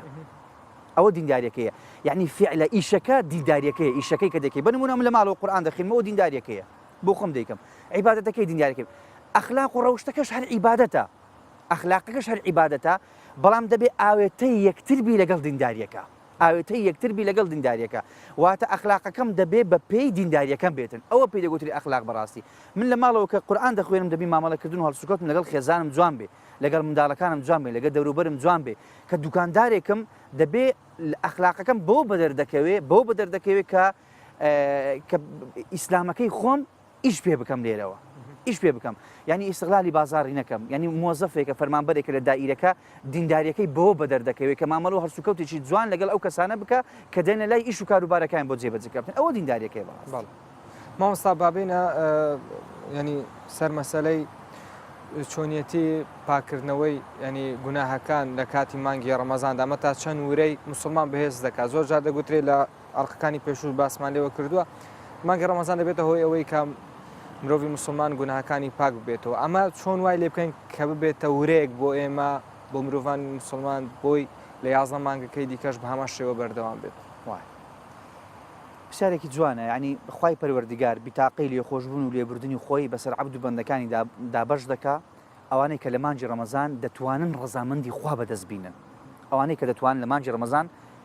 ڕەزامەندی خوای پەروەردیگار بەدەستبینن جا ئەوەی کە هەڵەیەکی کردووە تەوبە دەکاتن ئەوەی کە هەڵەیەکی کردو تەوبەی دەکاتن پەشیمان دەبێتەوە جارێکی تر عەهد و پەیمان و بەڵێن بە خوای پەروەردیگار دەداتن جارێکی تر نەگەڕێتەوە سەر ئەو گوناه و تاوانە کارەساتەکە لێرە چییە کارەساتەکە لێرە ئەوەیە دوای مانجی ڕەمەزان تۆ بچی شەیتانی لە ئامێزکەی داوەتی بکەی بانگهێشتی بکەی بە دوای خوتواتەکانی شەیتان بکەوی ئەوە کارەساتەکەی بەڕاستی ینی زۆر سیر بکە کاتێککە کەسێک دێتە لای تو ینی هەڵێکی بەرامبەرە تو کردیە داوای لێبوردون لێ خۆشبوون لێ دەکاتن تۆ عەفوی دەکەیت چەند ناشرینە ڕۆژێکی تر پاش ئەوەی کە عەفوت کرد دیسان بچێتەوە دەست بێ بکاتەوە ئەوە کارەساتەکەی لێرە ئێمە لەم ڕەمەزاندا هەتا لەسەر عیبادەتەکان بەردەوام دەبین لەسەر داوای لێ خۆشبوون لە هەڵە و کەم و کورتەکان دەکەین هەتاوەکو لە غەیری مانجی ڕەمەزان ئەو فایل و مەلەفەی کە خوای پەروەردیگار بۆی پاکردین و جارێکی تر نەچین پیسی بکەینەوە چەند ناشرینە تۆ لەگەڵ ڕۆیشتنی یەکەم مانجی ڕەمەزان هەر لە جێژنەکەدا بچی گوناه و تاوان سەر مانگی ڕەمەزان بەتاڵ دەکاتەوە مامۆستا ئەگەر نەخێر بەتاڵی ناکاتەوە بە هیچ شێوازێک تۆ کە عەهد و پەیمان و بەڵێن بە خوای پەروەردیگاردا خوای گەور لە گوناهەکان خۆشببی ئەو ئینسانە دیسان دەچێت گوناه و تاوان دەکاتەوە ئەویشی نەخێر بۆ نانووسێتەوە خوا لێی خۆش دەبیتن ئەو لێ خۆشبوون لێبوردنی خوایە بەمەرجێک ئەو ئینسانە خوای پەروەردیگار ینی تۆبەکەی قبول ناکە ئەگەر بەردەوام بڵی خوایە تۆبە بەردەوامیش گوناهی بکاتن چونکە پێغەمبەری خوا دەفەرمێ المستغفر بلسانی كالمستهزئ بربه ئەوەی تەنها بە زمان دەڵێ ئەستەغفیر الله یعنی وا بەردەوام لەناو گوناه و تاواندایە بەڵام هەڵدرێ ئەستەغفیر الله خوای پەروەردیگار لەو کەسە قبولی ناکاتن بەڵام لە 11 مانجی ڕابردوو گوناه و تاوانی کردێ لە مانجی ڕەمەزان عهد و پەیمان و بەڵێنی بە خوای پەروەردیگاردا یەکێک لە مەرجەکانی تەوبە ئەوەیە جارێکی تر نەگەڕێتەوە سەری ئەگەر جارێکی تر گەڕاوە سەری کەواتە تەوبەی نەکردیە کەواتە تەوبەی نەکردیە من مەبەستم ئەوەیە ینی ئەگەر دوای مانگی ڕەمەزان ینی هەر ئەو گوناه بەردەوامی هەبوو لەسەر گوناهەکانی ئەوەی مانگی ڕەمەزانی بۆ هەژمار دەکرێت یاخود عیبادەتەکەی لێ هەژمار دەکرێت خوای پەروەردیگار لێ وەردەگری بەڵام گوناه و تاوانەکانی هەر لەسەر دەمینێ لەبەر ئەو یەکێک لە مەرجەکانی تەوبە ئەوەیە کە ئەو ئینسانە نەگەڕێتەوە سەر گوناه و تاوانەکەی و پەشیمان بێتەوە فەخر و شانازیشی پێوە نەکاتن ئەو یەکێک لە مەرجەکانی تەوبە ئەگەر ئەو مەرجی تیدا نەبوو کەواتە ئینسانەکە تەوبەی نەکردی و پەشیمان نەبووتەوە لە گوناه و تاوانەکانی مامۆستا حوسێن گردەچاڵی پێشنێژ وتار خوێن زۆر سپاس کە لە ماڕاودا لەگەڵمان بووی هەروە سپاس بۆ ڕوونکردنەوەکانت بەڕێزان گوندی ڕەمەزان ناوی گوند نییە ناوی خواردنگەیەکە لە لوبنان بۆ ماوەی 11 ساڵە ڕۆژانە خواردن بۆ 2000 کەس ئامادە دەکات ئەو خواردنگەیە کۆمەڵگەکە باوڵێن ڕێکخراوەکانی خێرخوازی و هەروەها چەند ڕێکخراوێکی دیکەی کۆمەڵگەی مەدەنی وانی کە خێرخوازین ینی یارمەتی ئەو خواردنگەیە دەدەن لە ئامادەکردنی خواردنی 2000 کەس جگە لە کەسانی مسلمان کە دەچن ئەو شوێنە خواردن دەخۆن خەڵکانی دیکەی غەیرە مسلمانیش لەو خواردنگەیە نان دەخۆن پێکەوە پەکێژێک لەم بارەوە دەبینین دواتر پاشیب لەگەڵتان بەردەوام دەبێت.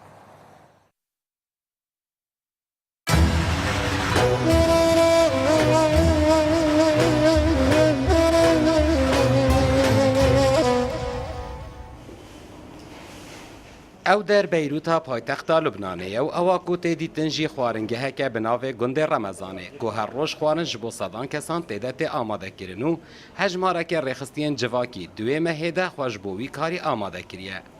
هەیە ماهن ساڵایە دمەها ڕەمەزانێدا ئەو کاربوویە کەلتورێوان ڕێخستیان و نەک بتەنێ خەلکی هەژار لێ هەر ڕۆژی دارێک دکارە فتارە خوا لێ خواردنگەهێ veket. هيدي للسنة 11 القرية الرمضانية بتكون موجودة. ئەمە 11مین ساڵە پرۆژەی گوندی ڕەمەزان بەڕێوە دەبرێت. ئێمە وە کۆمەڵەکانی بەیروت حەزمان کرد کارێکی خێرخوازی بە شێوەیەکی ڕێک و پێک بۆ ڕۆژوانان بکەین بۆی خەڵکی لێرە بەربانگی خۆیان بکەنەوە. نەک تەنها خواردن بەڵکو ئێمە چەندین دیکۆری تایبەت و مێزینان خواردنمان بۆ ڕۆژوانان ڕازاندوتەوە. ڕۆژانە خواردن بۆ 2000 کەس ئامادە دەکەین. 700یان لەم خواردنگەی نان دەخۆن. 250 وەش بەش بۆ ڕێبواران دەدەین. 1000 وەش بەش بەسەر خەڵکیدا دابەش دەکەین. و1000 وجبة بتتوزع على مراكزنا اللي موجودة بمختلف مناطق بيروت. وەکە تێزانینژی نەک تەنێش بۆ مسلمانان لێژە تەڤایە پێکاتێن ئۆلی دکارن ji خێرا مەها ڕەمەزانê li wê xwaringehê xwarinê bixwin. Evên ku serdana wê xwaringehê jî dikin pesna xwarinên wan û seqayê gundê Remezanê dikin û hêbetiya xwe li hember awayê rûniştinê ser maseyan naveşêrin. لێرە هەست بە خۆشی دەکەم خواردنی ئێرە زۆر خۆشە لێرە هەست بە کەشی ڕەمەزان دەکرێت لە ماڵەوە جیاوازترە سیر کە خەڵکی هەمویان بە ڕۆژوون چاوەڕێی کاتی بەربانگ دەکەن زۆر خۆشە.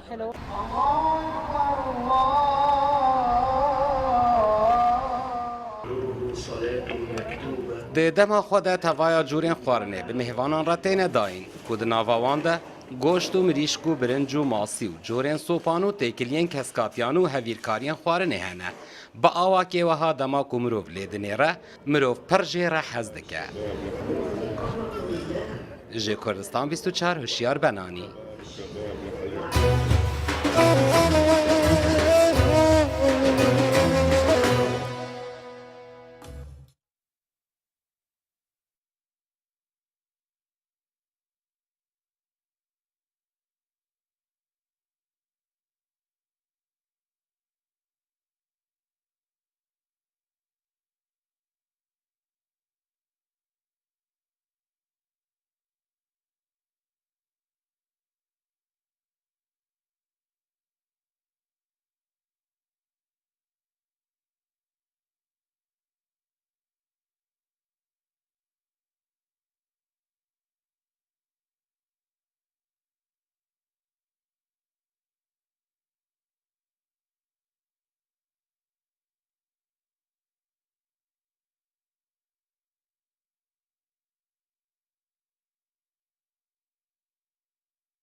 بەڕێزان دووبارە ئەم کاتتان باش بەرنامەی پاشیف لە کاتژمێری دووەمی لەگەڵتاندا بەردەوامە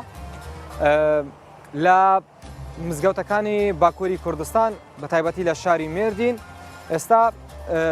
لەوحە یاخود با بڵێن تابلۆی ئاگادارکردنەوە ئەلکترۆنی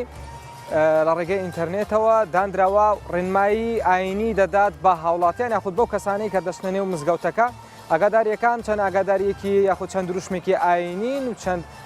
فەرمودەیەکن یاخود چەند ئاەتێکن هەروەها کاتی بانگدانی تێدا بە هەرسێ زمانی کوردی کرمانجی هەروها بە زمانی عەرەبی و بە زمانی تورکی پاکێژێک لەم بارەوە دەبینین دواتر تەوەری تەندروستی بەرنامەی پاشیف لەگەڵتان بەردەوام دەبێت کە ئەمڕۆ باس لە کاریگەری ڕۆژوگرتن لەسەر منداڵ دەکەین هەروەها کام ئەو منداڵان دەتوانن بە ڕۆژوو بن کامانن ئەوانەی کە ناتوانن بە ڕۆژوو من لەگەڵماندا بمێنەوە.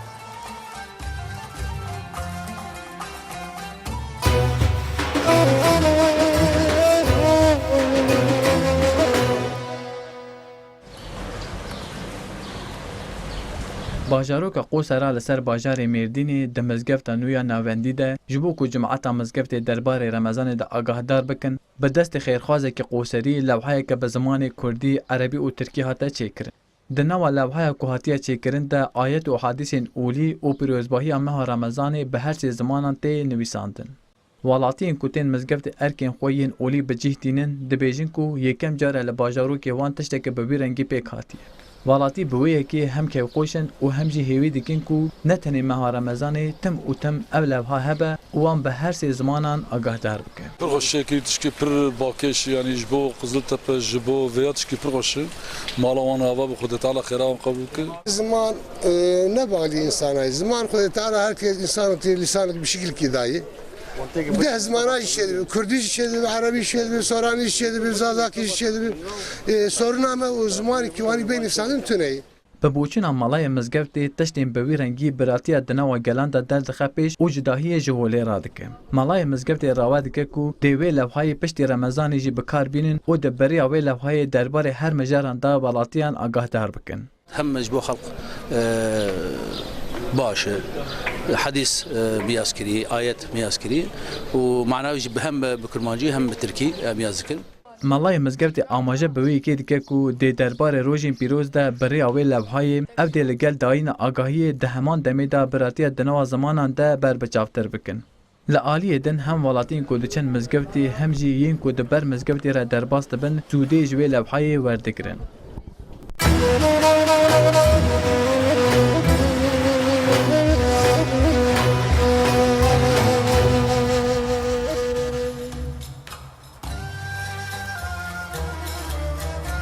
بەڵێ بەڕێزان دووبارەم کاتتان باش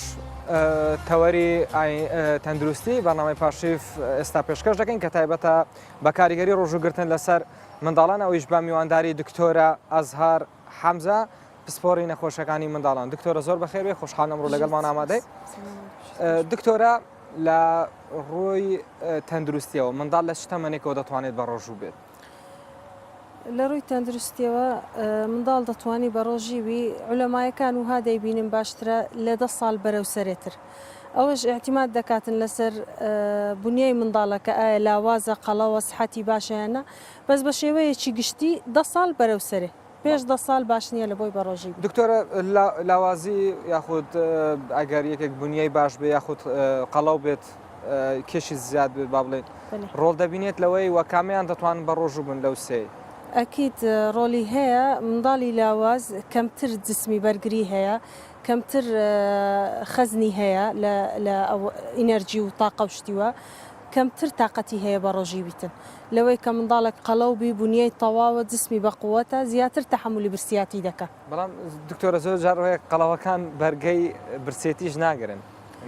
وایە بەرگەی ناگرن بەس چونکە قەڵەون چەوری زۆرە لە جسمیان درەنگتر شەکرەیاندا دەبەزی لەوانی کە زۆر لاوازن هیچ چەوری نییە لە جسمیان یەکسەر هیچ تااقەت خەزن نییە لە ناو جسمی یەکسەر کە بە ڕۆژی دەبی وەختە چ پێدەچی یەکسەر شەکرەکەی دێتە خوارێ ئەو تااقەتەی نابیتن یانی تەحملی چەند سەعاتێکی درێژ خاستان ئێستا ئەو ساڵانە ینی زۆر کەتیتە گەرمان و ڕۆژ درێژە تقریبا 17 سەعاتە زەحمەت بەشەری لاواز بتوانانی ئەوەندە تەحملی هەبیتن. دکتۆرە کامانن ئەو نەخۆشیانەی لە منداڵدا هەن کە وایان لێ دەکات ناتوانن بە ڕۆژوو ببن. نەخۆشیەکان زۆرن یەک لەو نەخۆشیانە ئەوانی ڕەبووی قەسەبیان هەیە هەناسە تەنجی نەخۆشی ئەوانی نەخۆشی دڵیان هەیە کە بەردەوام پێویستیان بە عیلاجە ئەوانی کە نەخۆشی کلیەیان هەیە گورچیلە خاستان ئەوانی کە زوو تووشی ئلتیابات دەبن یان بەردی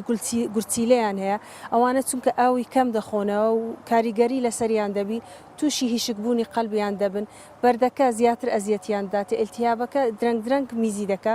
ئلتیابەکە ڕێژەی زیاتر دەکە و هەندێک نەخۆشی خوێن هەیە وەکو تەلەسیمیایە لەگەر نەخۆشی خوێنی کەم خوێنی شێوەی داسی پێ دەڵێن منجەلی ئەویش کە تووشی ئەوە دەبیتن تووشی هیشکبوون دەبیتن ئاوی کەم بخواتەوە تەسیری سحەتی دەکات و لە هەمویان مهمتر ئەوەیە ئەوی کە نەخۆشی شەکرێ هەیە ئەو منداڵانە کە نەخۆشی شەکریان هەیە ئەوان ناتوانن بە ڕۆژی بن شەکریان دادەبەزیتن. دکتۆرە هەندێک نەخۆشی لە منداڵدا هەیە ڕەنگە بتوانن تایدا بە ڕۆژی بن بەڵام پێویستیان بە چاودێریکردنی ینی دایک و باوکان هەیە ئەو نەخۆشیانە کامانن و دایک و باوک چۆن دەتوانن چاودێری منداڵەکانیان بکەن. بە شێوەیەکی گشتی کە منداڵ نەخۆش دەبی وەکو گەورە نییە ئەو جسمەی ئەو تااقەتەی نابیتن بە ڕۆژی بیتن. لەوانەیە ئەگەر منداڵەکە مەثەڵەن ئەگەر نەخۆشی دڵی هەیە زۆر لەو ئەوانە نییە کە پێی دەڵێن ئەوی ئزرقاقی ئەوی لێوی شین دەبی و ئەوانە یان دەبینی عیلاجەکەی ئەوها نییە ڕۆژێ دوو جارە دەتوانی لە ئیفتار و لە پارچی و عیلاجەکەی وەرگریتر ئەوانە دەتوانن بە ڕۆژی بن یعنی عیلاجەکەی هەندێک لی دەگۆڕی شێوەکەی دەتوانی بە ڕۆژوی بەس ئەوانی مەثەڵەن سوکەرینە کە ئینسۆلینی وەردەگرن دەرزی ئینسۆلینی وەردەگرن ئەوان زۆر زەحمەتە لە بۆیان چکە ئەو ئینسۆلینەی وەردەگریتن وا دەکە شەکرەکەی دابەزی ناتوانی بە ڕۆژی بیتن. بەڵێ دکتۆرە لە مانگی ڕەمەزاندا چ خواردنێک بۆ منداڵ باشە کە بخوات و ینی وزەی پێ بدات. وزە پێدان ینی خواردنی پارشی و جیاوازبی دەبی لەگە خواردنی بەرەبانک. لە بەرەبانک چی بخوات و لە پاش لە بەرەبانک ئاستەر ئەمە دەڵێن خواردن چەند نەوعک لە سەیەک تێکەڵ نەکاتن منداڵ و زۆریش مەعیدەی خۆی پڕ نەکاتەوە چکە کە زۆر بەجارێکی دەخوا تووشی ژانە مەعیدەی دەبی باز جار وای لێ دەکا بڕشێتەوە. دەتوانی مەثەڵەن نیو سەمون بخوا هەندێک برنج بخوا لەگەری پاشان شیرناتی بخوا میوەی بخوا خواردنەکە چەوری تێدابی گۆشتی تێدابی تەنویع بکە بە شێوەیەکی معقول نەک زۆر لە حەد خۆی زیاتر. بەڵام لە پارچیوان عادەتەن بووە پێشێ بچتە سەر پاشی دکتۆرە دایک و باوک چۆن ئەو کاتانە دابەش بکەن بەسەر منداڵەکانیان بۆی خواردنیان پێ. بەڵێ ئێستا لەگەر مەثەڵەن لەگەر ئیفتاردا دەنیشیتن لە بەرەبانک برنجی بخوا سەمونی بخوا پارچە گۆشتەکی بخوا ئەوە تەواو. ئاویش بە حەدەکی معقول زیاد لە حەدی خۆی نەخوا بەرداغا کەر ئەوەندە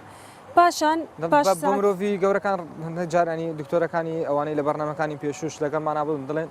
ینی دەبێت ئەو کەسێک کە بە ڕۆژ دەبێت 2 لتر ئاو بخواتەوە بەڵام بۆ منداڵ کەمتر ئەو ڕێژێ ئاو نەک کەمتر دەبی بخوا بەس نەک هەمووی بەجارەکی بخواتن هەمووی کە ئیفتاری کرد ڕۆژیشکان بچێت 4 بەرداغ لە سەیەک بخوا خواردنەکەی پێ ناخورێ و مەعیدەشی پێتێک دەچیتەوە سەبر دەبی ئەو سەواعلەی کە نەی خواردیە لەو فترەیە کە ڕۆژی دەشتێنی بینی بەرەبانگ و بینی پارچی و دەبی لەو فترەیە ئەو ئاوەی بخواتەوە. چەوری تێدابی دەبی خواردنەکە چەوریەکەی احتیادی بیتن و گۆشتیش پارچەک بخوا پاش سەعاتێک پاش ئیفتار میوەی بخوا شەربەت بخوا پارچەک حەلەویاتی بخوا شیرنی بخوا ئەوانە وزەی دەداتێ. بەس لە پارشیوان عادەتەن ئەمە دەڵێن شتێک بخوا کە وزەی یعنی خەزنی زیاتر بداتێ ئەویش دیسان دەگەڕێن دەڵێن دەتانی پەتاتەی بخوا تانی هێلکە بخوا تانی برنج بخوا محاولە دەکاتن دایک و باوک چەوری کەم بکاتن لە پارشی و لەگەڵ یا شیرینی کەم بکات چونکە ئەوانە زیاتر پێویستیان بە ئاوە کە منداڵ ئیتر ڕۆژی دەشتێن یعنی بە ڕۆژی دەبی ئاوی نەخوا لۆ ئاو زۆر پەریشان دەبیتن چونکە ئەوانە زۆر ئاویان دەوێتن پاشتر ئەوانە محاولە دەکە لە پارشیوان کەم بکە بەرداغە کشیری بخوا ئەوانە باشە لە بۆی هەم تااقەتی دەداتێ هەم تێنی ناکاتن. بەڵێ دکتۆرە باسی لە تینووی کرد ڕەنگە منداڵ وەکو گەورەکانە نەتوان زۆر بەرگەی تینوێتی بگرن زۆر جار دەگوترێ هەنگوێن زۆر باشە لە کاتی پاشێودا پێشەوەی دوای خواردنەوەکە ینی دوای خواردن لە پاشێوان مڵاکێک یا خود دوو مڵاک هەنگوێن بخوات دەبێت زیاتر ئەو بابەتمان بۆ شکوایە بەڕاستی وایە هەنجین باشە وزەی دەداتێ وزەی دەداتە لەشی بەس دەکە تێنی دەکات ئەوی شیرینیە شیرینی بە شێوەیەکی گشتی زۆر پێویستی بە ئاو دەبیتن منداڵەکە کە دەیخوا زۆر تێنی دەکاتن لە ئەوەی بخوا پاش ئیفتاری بە سەعاتێک 2 سەعات 2 مڵاک هەنجینی بخوا وزەی دەداتێ ئەو وزەیە لە بۆی دەمینێ لە ڕۆژی پاشتریش و تەسیری جسمی ناکە یعنی کە ئەو 7 سەعاتە بە ڕۆژیە بەس لە پارشی و نەخێر پێمان خۆش نییە زۆر شیرینی بخوا ئەی چایە دکتۆر زۆر جارە مثلەن دکتۆرە ینی گەورەکان لە مانگەکانی دیکە و لە مانگی ڕەمەزانشدا زۆر گرنگی بە چایە دەدەن منداڵ چای بخواتەوە لە پاشێ و تا چەند گرنگە زۆر دڵێ ینی چایە دوای خواردن وات لێ دەکات کە لە ڕۆژدا بە ڕۆژوبی زۆر وات لێ ناکە کە تینوبی ئایا مە ڕاستە؟ بە ئەوەی عیلاقی بە تێنویاتی نییە بەس عادەتەن ئەمە کوردەواری فێرین کە چای زۆر دەخۆین ژانە سەر دەمانگری کە نایخۆین بەس خۆی بە شێوەیەکی گشتی لۆ منداڵ چا باش نییە چوک تووشی کە بخۆێنی دەکە خاستان کە زۆر چایەکە خەست بیتن و بە شێوەیەکی زۆر بخواتن ئەوە تووشی کەم خوێنی دەکە زۆر حەزمان لێ نییە منداڵ چای بخوا بەس ئەگەر منداڵەکە فێری چایەمانە نییە لە سوحور ئیسیکانێکی بخوا هەر لۆ ئەوەی کە فێر بووە تا ژانە سەر نەیگری چکە ڕۆژەکە دوور و درێژە. دکتۆرە زۆر جاروێ وەک ئاماژەشمان پێگر هەندێک جار منداڵ ناتوانێت بە ڕۆژوو بێت یاخود توانای بە ڕۆژووگرتنی نییە یاخود بۆی خراپە ئەو سوورە لەسەرەوەی کە بە ڕۆژوو بێت لەم کاتەدا دایک و باوک چی بکەن یاخود مامەڵی لەگەڵ منداڵەکەیان چۆن بێت بۆەوەی ئەگەر منداڵەکە سوورە لەسە بەڕۆژی بوون خۆی دەبی سەبر منداڵ لێ ڕابێ بە ڕۆژیبی خۆی لە 8 ساڵ 9 ساڵ دەلێ دەبی سەبر فێربی ئێتر دایک و باوک ئقناعی کەن ئەنه لۆ سحەتی باش نییە یان ئەگەر هەر مسر بوو منداڵەکە یعنی بە طریقەی پێی بڵێن ئەنه نیو ڕۆژ بە ڕۆژی بە ئاتەن بە منداڵان دەرێن لە سپارشی و تا نیوەڕۆ بە ڕۆژی بە نیوەڕۆ بشتێنە ئەوە ڕۆژی بوونی منداڵانە دوو ڕۆژ ئەوها بە ڕۆژی بەد لە بۆ دەبیتە ڕۆژێک و بەو طریقەیە دەتوانی ئقناعیکە ئەمما ئەگەر هات و منداڵەکە نەخۆشی کتوپڕی هەیە مەثەلاً تووشی زگچوو بووە تووشیرشانەوە بووە نەخێر ئەوە بە هیچ شێوەیەک نابیتن منداڵەکە بە ڕۆژی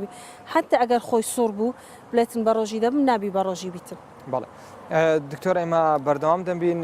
لە گفتوگۆکەمان بەڵام ئێستا دەچینە ئەمریکا لە ویلایەتی تەکساس بەختیار عەزەت چاڵاکوانی کورد لە شاری دەڵاس ویلایەتی تەکساس لە ئەمریکا بە شوەیەکی ڕاستەخۆ لەگەڵماندا دەبێت بەڕێز بەختیارم کاتت باش لە ئەمریکا ینی مانگی ڕەمەزان بە تایبەت بۆ کوردانی ئەوێ چۆن بەڕێوە دەچێت بۆ کوردستان بیستاری خۆشەویست کە ئەو مەجاالەی پێدام کە کەمێ باسی ڕەمەزانی پیرۆز و جالی کوردی ئەمریکا بکەین بەڵێ لێرەش مەراسیمی ڕەمەزان هەیە بە گەرمی هەیە بەڵام بەتەکید وەکو کوردستان و وەکو وڵاتی ئیسلامیەکان نییە یعنی تا ڕادەکی زۆر شاری ئێمە کوردی زۆر لێیە نزیکەی 7,000 کوردی لێ داڵاس ئێمە تقریبا 3 مەلامان هەیە و مزگەوتێکیشی لێرەیە و زۆر لە کوردەکانیش بە ڕۆژی دەبن و ئیفتاری دەکەن و یعنی مەراسیمەکە خۆش ئەسنە مزگەوتێ پاش نان خواردنی هێواران.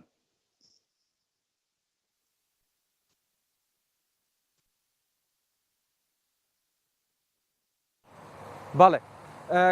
کاک بەختیار ینی دوای ڕووداوەکانی ئەم دوای لە ئەمریکا ڕووداوی تەقەکردنەکە ئێستا چ کاریگەریەک دروست بووە بە تایبەتی دوای ڕووداوەکەی ئۆرلاندۆ کاتیایدا ژمارێکی زۆر لە خەڵکی بوونە قوربانی ئەنی ئەمە کاریگەری لەسەر موسڵمانەکانی ئەمریکا دروست کردووە ئەم ڕووداوانە زۆر نەخۆشە کاریگەری سایکۆلۆژی کاریگەری ئابووری ینی بیرکایەکان تاڕادێک ئەگەر وا بڕوا بە چاوێکی کەمتر چاو لە ئێمە دەکەن لە ئێمە موسڵمان بە ئێمە زۆر نەخۆشە بەڕاستی کردارێکی زۆر نامرد و زۆر تێرۆریستێکی خراپ بوو ینی زەرمەندی یەکەم ئێمە دەبین ئێمە کوردی موسڵمان و موسڵمانەکان دیکە لە ئەمریکای شتێکی زۆر خراپیان کردەوانە.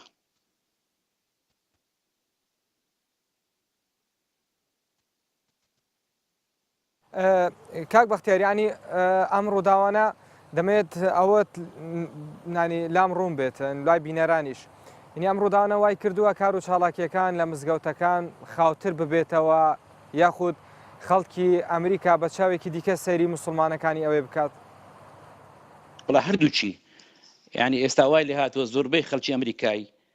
بەداخەوە بە چاوێکی کەم بە چاوێکی نزم ئەڕوانی تا ئاینی پیرۆز یعنی وازدان تاخوا ئاینی پیرۆز ئیسلام بوویتە ئاینی ئەو زۆرە شتانەیە ئەو زۆر ئیرهابانەیە کوشتنی کابراایەتی ئەفغانی سەگباب 50 نەفەری نەفەری ئەوە زەرری زۆر بێمە هەبوو بەتەکیید چوونە مزگەوتی ئێستان نەخۆشتر بووە سکو بەڕاستی مزگەوتەکانیش مراقبیان لەسرە ئەمریکاش تا ڕادەیەک حەق خۆیتی مراقبی بکاتە سەر ئەو شتانە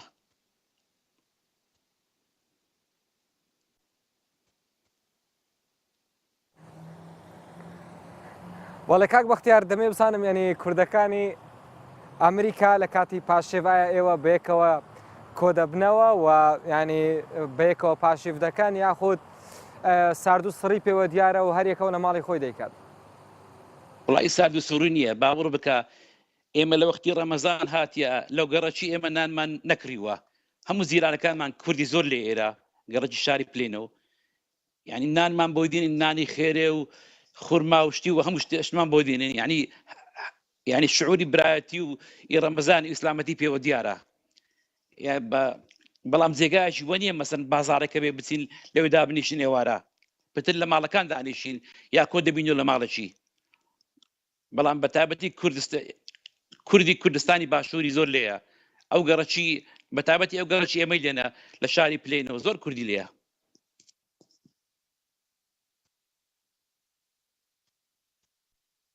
خەڵکی ینی دەڤەری سۆرانی دەتوانین بڵێن هەمان کەش و هەوای سۆرانی هەیە ئەگەر کوردیشی لێبێت یاخود جیاوازە وڵا لێرە کوردی تقریبن دەرگەڵە بەخۆی ناوچەیەکی شاخاوی جوانە بەڵێ ئەو وێنەی پشتەوەش دەرگەڵەیە بەڵام کوردی ئێرە کوردی کوردستانی ینی ئیشاری داڵاس هەموو ناوچەی لێیە بەتابەتی ناوچەکانی هەولێر و ناوچەکانی دهۆکی زۆر لێیە ینی هەندێک گوند هەیە لە کوردستانێ بە کاملی بە تەواوی ئەو گوندا هاتوونێتە ئێرە هەموو عایلەکانە لێرەنا و پشتی ڕووداوەکانی ئەنفال هێشتاوەش هاتن ئێرە بەڵام بەڕاستی ئێمە تێکەڵاو بووینەوە ئەم بەخۆ مەست ناکەم ینی کە هیچ جیاوازیەکە بێ لە نێوان کوردەکان بەتابەتی لە ناحیە جوغرافی ڕەنگە لە شێوەی سیاسی هەندێک جیاوازی و هەندێک ساردایی هەبێ بەڵام کەمە ئەویش کەمە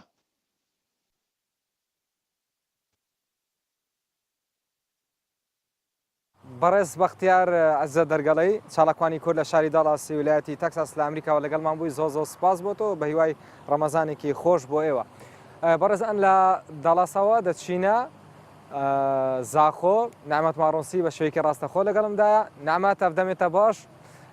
نهات کیش دەرە زاخۆی و ینی دەفتە ڕەمەزان و پاشیف چاوە بڕێوە دەچە بله افدمت باش دلوبان امنو کل ناحیه باتی فاینه سر قضا زاخو و لیوائه که و پاسوان پاراستنا سنوری نه تخیبی نه بجین نو که دم پاشیوه اوجی کار خود کن و پاشیوه الوری کو ام بجین پترجی 205 کیلومتران اف پاسوانت تخیب کردستان دیالباکور کردستان ام بجین اتپارزن لبو پتر کو ام بزانین او کاروبار کو تکرنه الوری کو چکی دوره کا چیایه جی باتیفا و جو کو بجین کشو هوا جی کشو هوا که ساره و کو دیار جی پاشیوا وانیات تا چکرنو یا آماده کرنو دانن بو چنده پاشیوا خوب بخون لی من دویت چی شرط دمی چون کی باتیفا دوره کا چیا روزانه جی فروکن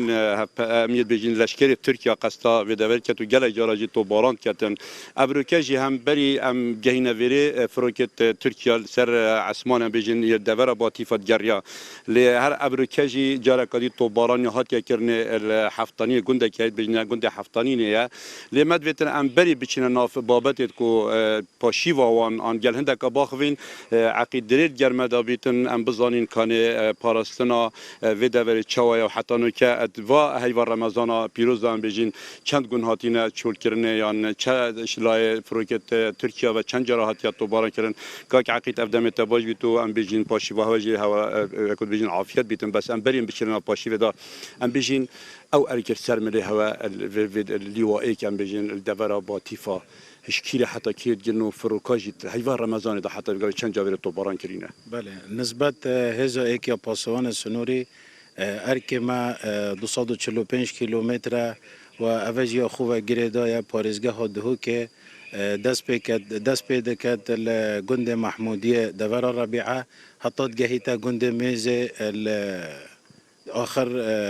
قاطع مسئولیت یا لیوائک یا پاسوان سنوری. بله ام بیشین ابرکیجی بله ام بینوری فروکت ترکیه دور تو باران کریه. تایوا رمضان ده حتی بگوی چند جرات تو باران کردن. هیوا رمضان اشیم بجمتا ادوی سنوری دا تقریبا 6 جراحاتیا تو باران کردن و خلال و تو باران کردن داجی او منطقه هاتینا تو باران کردن المنطقه گلیه پساغابیه منطقه حفتانین بیا و منطقه نیرو و ریکان بیا و منطقه کانیماس گند بدیه بیا او منطقه بینویت هاتینا تو باران کردن خلال فتره رمضان دا و اشیم بجمتا وان فتره دیماکه دا چند گنده که هاتینا چول کردن و او گنجی گند اوره گند مرگاچیای گند افس دوسه گنده که هاتینا چول کردن و گند حسه جیت هاتینا چول کردن اوجی زوری تا بوه هنده دلگرانیه که زور یا زیده یا کفتیت دوره دا و خلق منطقه حقیقت دلگرانیه که زیده یا چه بی و خلال فتره رمضان داجی گلک خلق حسکم چی تسر ملکت خو اوجی خلال وقت بارانه خلق نشد براحتی یان کو آسوده بچی تناف ملکت خدا دلگرانیه که زیده المنطقه یا چه بی بله زور سپاس که عقید نظام الوری رسمی آینیجی پیروچن و کو نویجه و کو تراویح نظام ملکه و کو بيجين و کو ارکی ملاتی راد بیتن کر زحمه نبیت دلوان گرمه دا بکو اوه که شوال اشکرا او ارکین کو رمضان دا کو وکیل بيجين نویجه بجماعت و تراویح و ام بيجين الباشیو گلجار کباری جت کی او ارکی سرمریت تو چاپ راد بی در برای که بخیران نواد کم رمضان پیروز هوا پیروز مبارک کم که بخیراتین سرچوا بله از وقت ما مساعی آینی الویدر که شول ما و از پیش نویشل برای جماعت کم تراویحات کم نویجت خود کم هر پیش نویجت جماعت برای جماعت کم شول من اول ویدر که و از هم تمام دم دو از دو حرکت گلک پیروز سرمله منن و کی هر پاسوانه کسنوری سرمله خورات کم یا که پاراستن یا که یعنی از دینی خود سرمله خورد کم یا دویجه هم تمام دم دست پیش مرگمه الحمدلله وجب بومنجه سربلنده و سرفرازیه کلاب خیرات سرچاوا بله دست و ام ایک دیوار گیریدن بزارین اگر که رای تمام دل ویرخی بیر ولی بچکی اکد بیج متر سرزادی جرا کی داخازالی بورین کن او ارکی هم پیراد بن ارکی تا کام بیج ویلیو پیراد بن چوا او بیج مکوشلای لشکری یعنی سپیدایا چوانا چوا ارکی هاتی تا انجام دان بشکی ام خیرات نواد کن افروکن کاتینا بارگای لیوای کاپاسوان سنوری الکما وک ما برنامج عسکریه و همي شغل ما واجبات او تشتد مواجد ما همي بسروبرن يعني شو تشنايت اجورين وكم بوشي في ساعات دس بيتكن ساعات نه هشتوني في حطنا ما تعداد هاي وواجبات تخو هر وكي برن يعني هم بروجينا بس ام هر واجبات تخو جرن حتى ساعات دو چينا بتام جلي عسكري داننا استراحه بكن چكام همي قوات برهفن بو کار خو وکی دی بنمونه اگر هر کاری که بوم دست نشان کن آمرد ما بنمونه وگاو قوت کش ما طلب کن ام پروژیبن آن هر شوله ما هبت هر چی وقت روزی بت شف بت روز بت ام آمدن ابو بروکت شری بو هر جهی که مفرق ام حاضرن کار خراب خوش نظام کسی که دیجی هبیتن اگر بلام ویجی ورگین کابزانی وکو ارکو واجبات یعنی تو وکو ام بیجین ولی هم ارکی خوش راد بی هم رمضان جی تدوید چی بیجی پیوکی وکو رمضان وکو ملت کرد بناف خودی مازن دلوان هم خیرات سرچوان و کانال پیشمرگت تنیاسین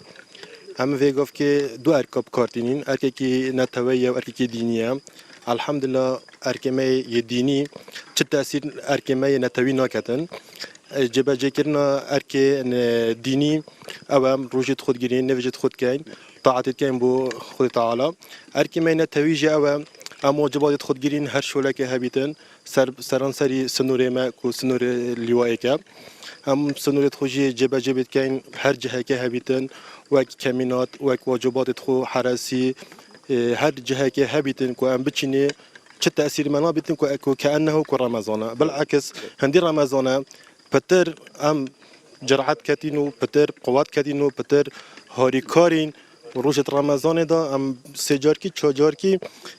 رولامه باشتر الحمدلله دست خوش ان شاء الله پشتی و که عافیت بیتنا پیو بله دلوان دیار دم ما یاره که کورتجی بر چند جی کو دیار بله سپاس جبویتا هر وها جبوان ولات پاريزن جباتيفا كبوتا آخفتين هجي بيجم كو يعني باتيفا ناحية كسر قزازاخو لبرانيا آكنجين باتيفا قولينا و اگر گولی جیت دابن او گلنو گلک سپاس جبویتا و جبوانین کو بوتا آخفتین ج باتیفا از بچن باکوری کردستان ج دیار بکری حسن کاکو پیامنر ما با اک زندید گمنه حسن افدمیت باش مدید لباشور کردستان دما پاشی به چا بره ود چه گلو لجمعه چا بره ود چه حسن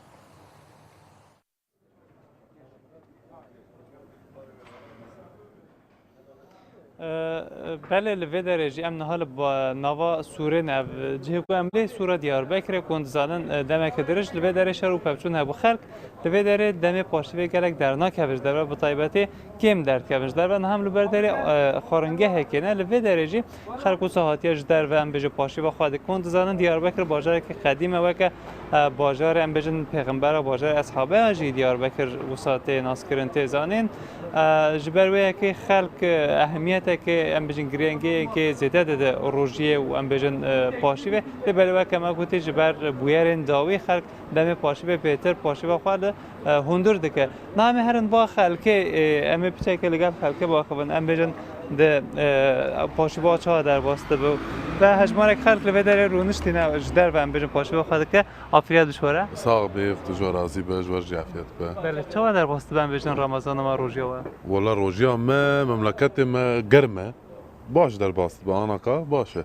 اوینه در روزه باشه هون فتره خواه ام بجن پاشیوه خواهم پیتر لهندور دکنیانش در وده کن والله نورمال دل مال دکن ایشه و موالا را مگوام هرن لدر بکن سعور آخواه مسافرات گرن در مسافریا آوا در باست به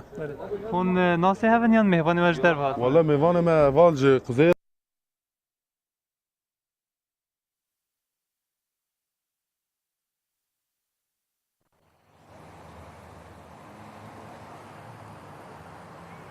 بله وادیارا پیوندی آمد دیگر حسن کاکو هات قطاندن امی هولدن جاردن و گرن جمع حسن اگر پیوندی آمد بردز بود هر حال گلک سپاس جبوی تا حسن و جبوی نعمت مانوسی که جباتی فبا اک زندید گلم بود برتن استا گرین درجه با تواری تندرستی امر ما دادن که تایبت با کاریگری روزو گرتن بسر مندالان اویش لگل دکتور ازهر دکتورا منداڵانی ئێستا دەبینین زۆر زیاتر لە ماڵەوەن و دەگوترێت ینی بنیان لاوازە بەهۆی ئەوەی زیاتر لەسەر کۆمپیوتەر و خەریکی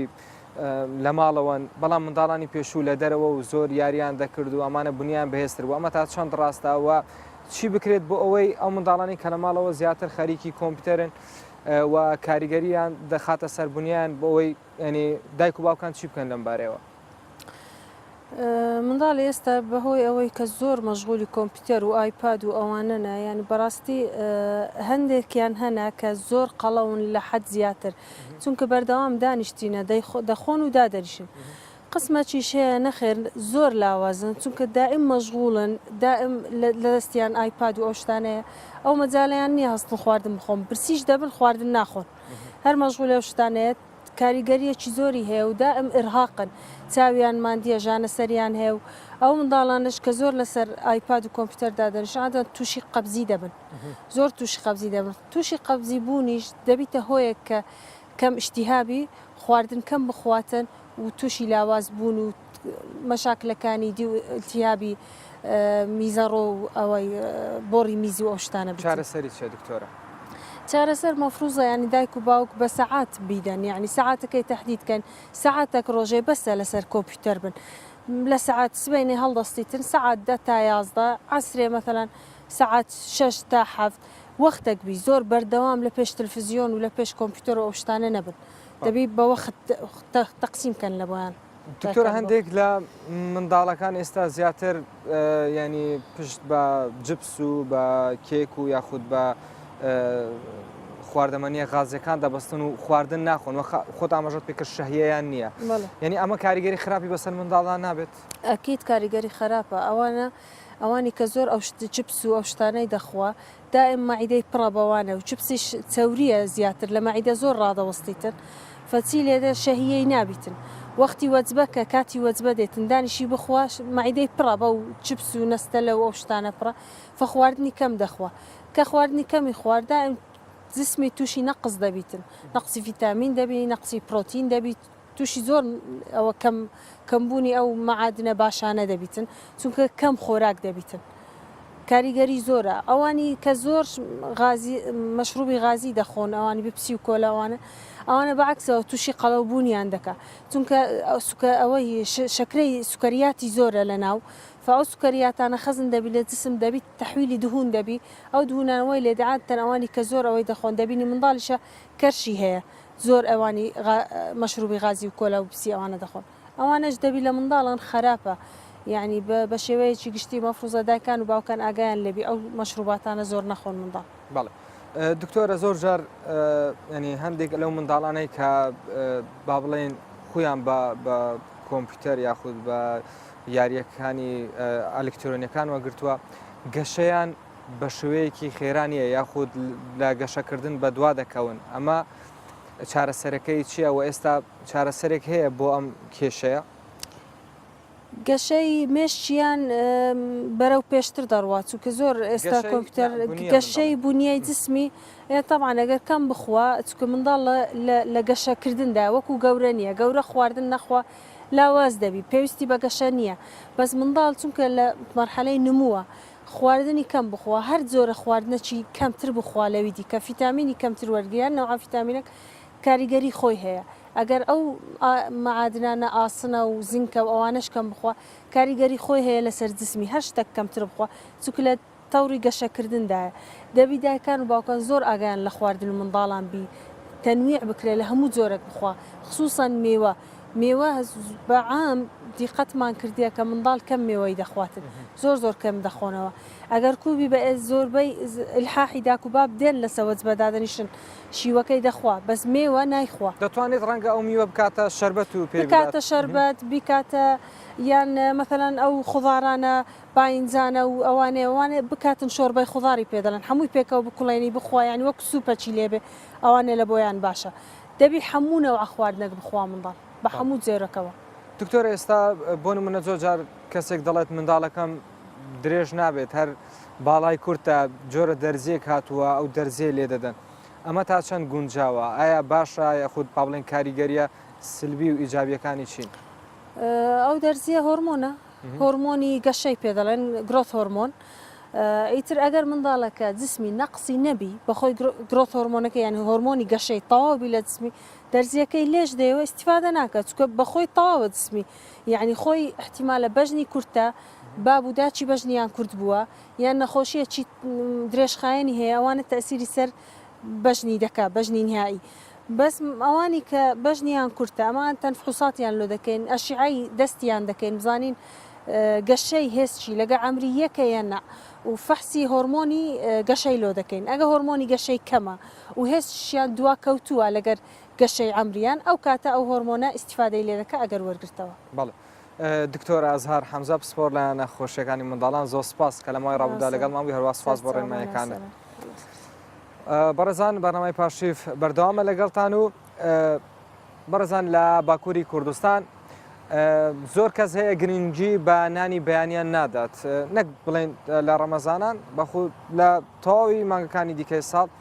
بەڵام نانی بەیانیان وەک پزیشکان ئەمە شەی پێ دەکەن گرنگێکی تایبەتی خۆی هەیە و پێویستە بۆ ئەوەی کەسێک ئەنێرژی یاخود و زەوەر بگرێت پێویستە نانی بەیانیان بخوات بەرحاڵ لە باکووری کوردستان نانی بەیانیان گرنگێکی زۆری پێدەدرێت و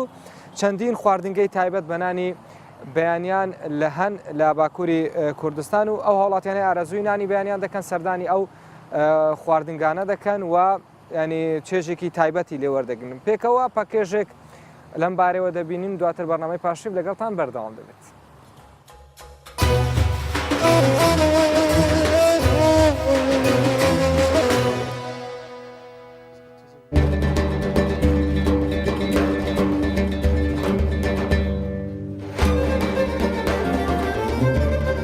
گوتنێکی گەلەری و بەلاغبووی هەیە دەبێ تاشتەیە خوا وەک شاهان فراوینە خوا وەک میران شیوا خۆشی وەک فەقیران بخون ئەف گوتن وەک هەر گوتنێکی گەلەری خودی تەجروبە و تەسبیتەکە خورتە لەورە بژیشک تەv لەسەر گرنگیا تاشتێ دەسەکەنن و باندۆرە تاشتێ بە ئەرێنی لەسەر تەندروستیەتینن زمان تاشتێ هەم بناوەرۆکا خوا هەمژی بسەدەم دەماخوا هێژایی پەسنداینەیە گۆرینەتە و چاندان ناوەرۆک وەرە گوهەرتنژی کێم زێدە تاشتێ نێزی هەون لێ جوداهی و تایبەتیان تاشتێژی هەنە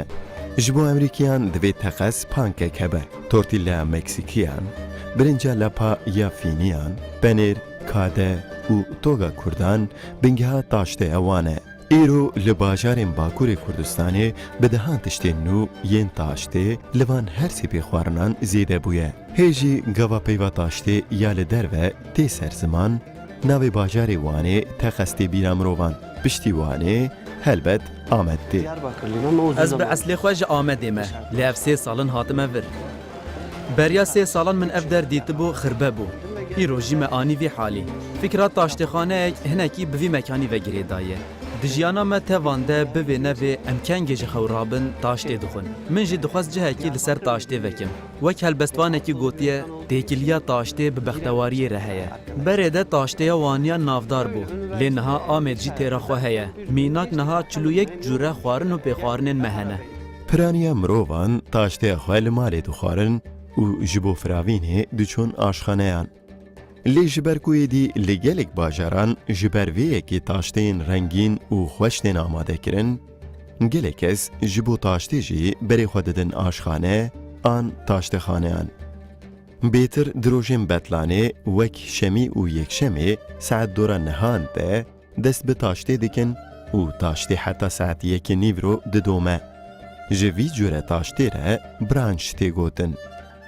Di jiyana modern de di nav kar û barên giran de li ser piştihate çûyîna lez û bez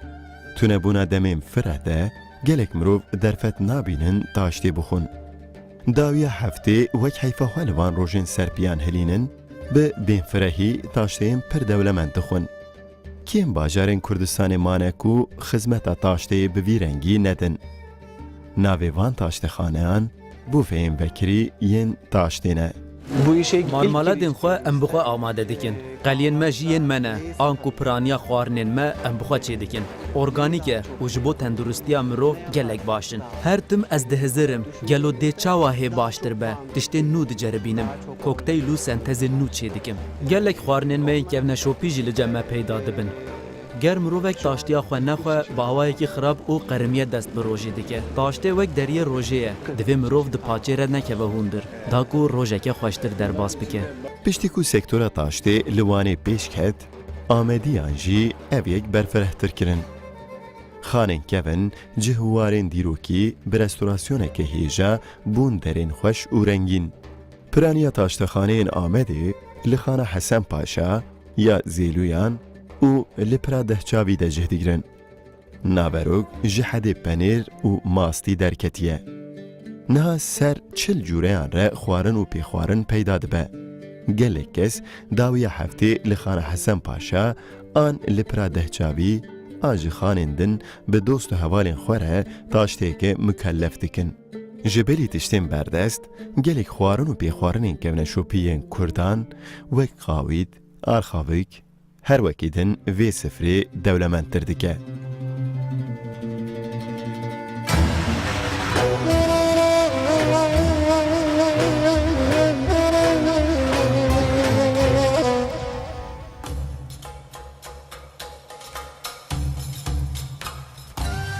بەڕێزان بەم شێوەدەیە کۆتایی ئەمڕۆی بەرنامەی پاشیف دڵنیانیم بەڵام ڕەنگە ئەمڕۆ دوا بەرنامەی پاشیف بێت کە من پێشکەشتانی بکەم و لە ڕۆژانی داهاتوو هاوکارێنینی دیکەم لەگەڵتان بن بەرحاڵ بەڵام بەرنامەی پاشیف هەر بەردەوام دەبێت و لە کۆتایی بەرنامەی پاشیف وەکو ڕۆژەکانی دیکە فیچەرێکمان هەیە فیچەری ئەمڕۆ تایبەتە بە جۆرێک لە شیرنەمەنی خۆتان دەزان لە مانگی ڕەمەزاندا زۆر گرنگی بە شیرنەمەنی دەدرێت لە ڕۆژهەڵاتی کوردستان جۆرێک لە شیرنەمەنی کە پێی دەڵێن نانی برنجی کرماشان لە شاری کرماشان دروست دەکرێت و زۆر بەناوبانگە تاوای لێ هاتووە لە شارەکانی دیکەی ڕۆژهەڵاتی کوردستان خەڵک سەردانی کرماشان دەکەن بۆ ئەوەی ئەو شرنەمەنیە بخۆن کە پێی دەڵێن نانی برنجی کرماشان. ئێستا پێکەوە فیچەرێک لەو بارەوە دەبینین کە چۆن دروست دەکرێت و خەڵکی چۆن دەیخۆن هەروەها بازارکردنی چۆنە. بەڕێزان بەم شێوەیە دێنە کۆتایی بەرنامەی پاشیف تا ڕۆژانی داهاتوو هاوکارانی دیکەم ڕەنگە لەگەڵتان بن و من بەردەوانم بەرحاڵ دڵنیانی بەڵام بەرنامەی پاشیف هەر بەردەوام دەبێت تا ئەو کات هەر لە خۆشی و کامەرانیدا.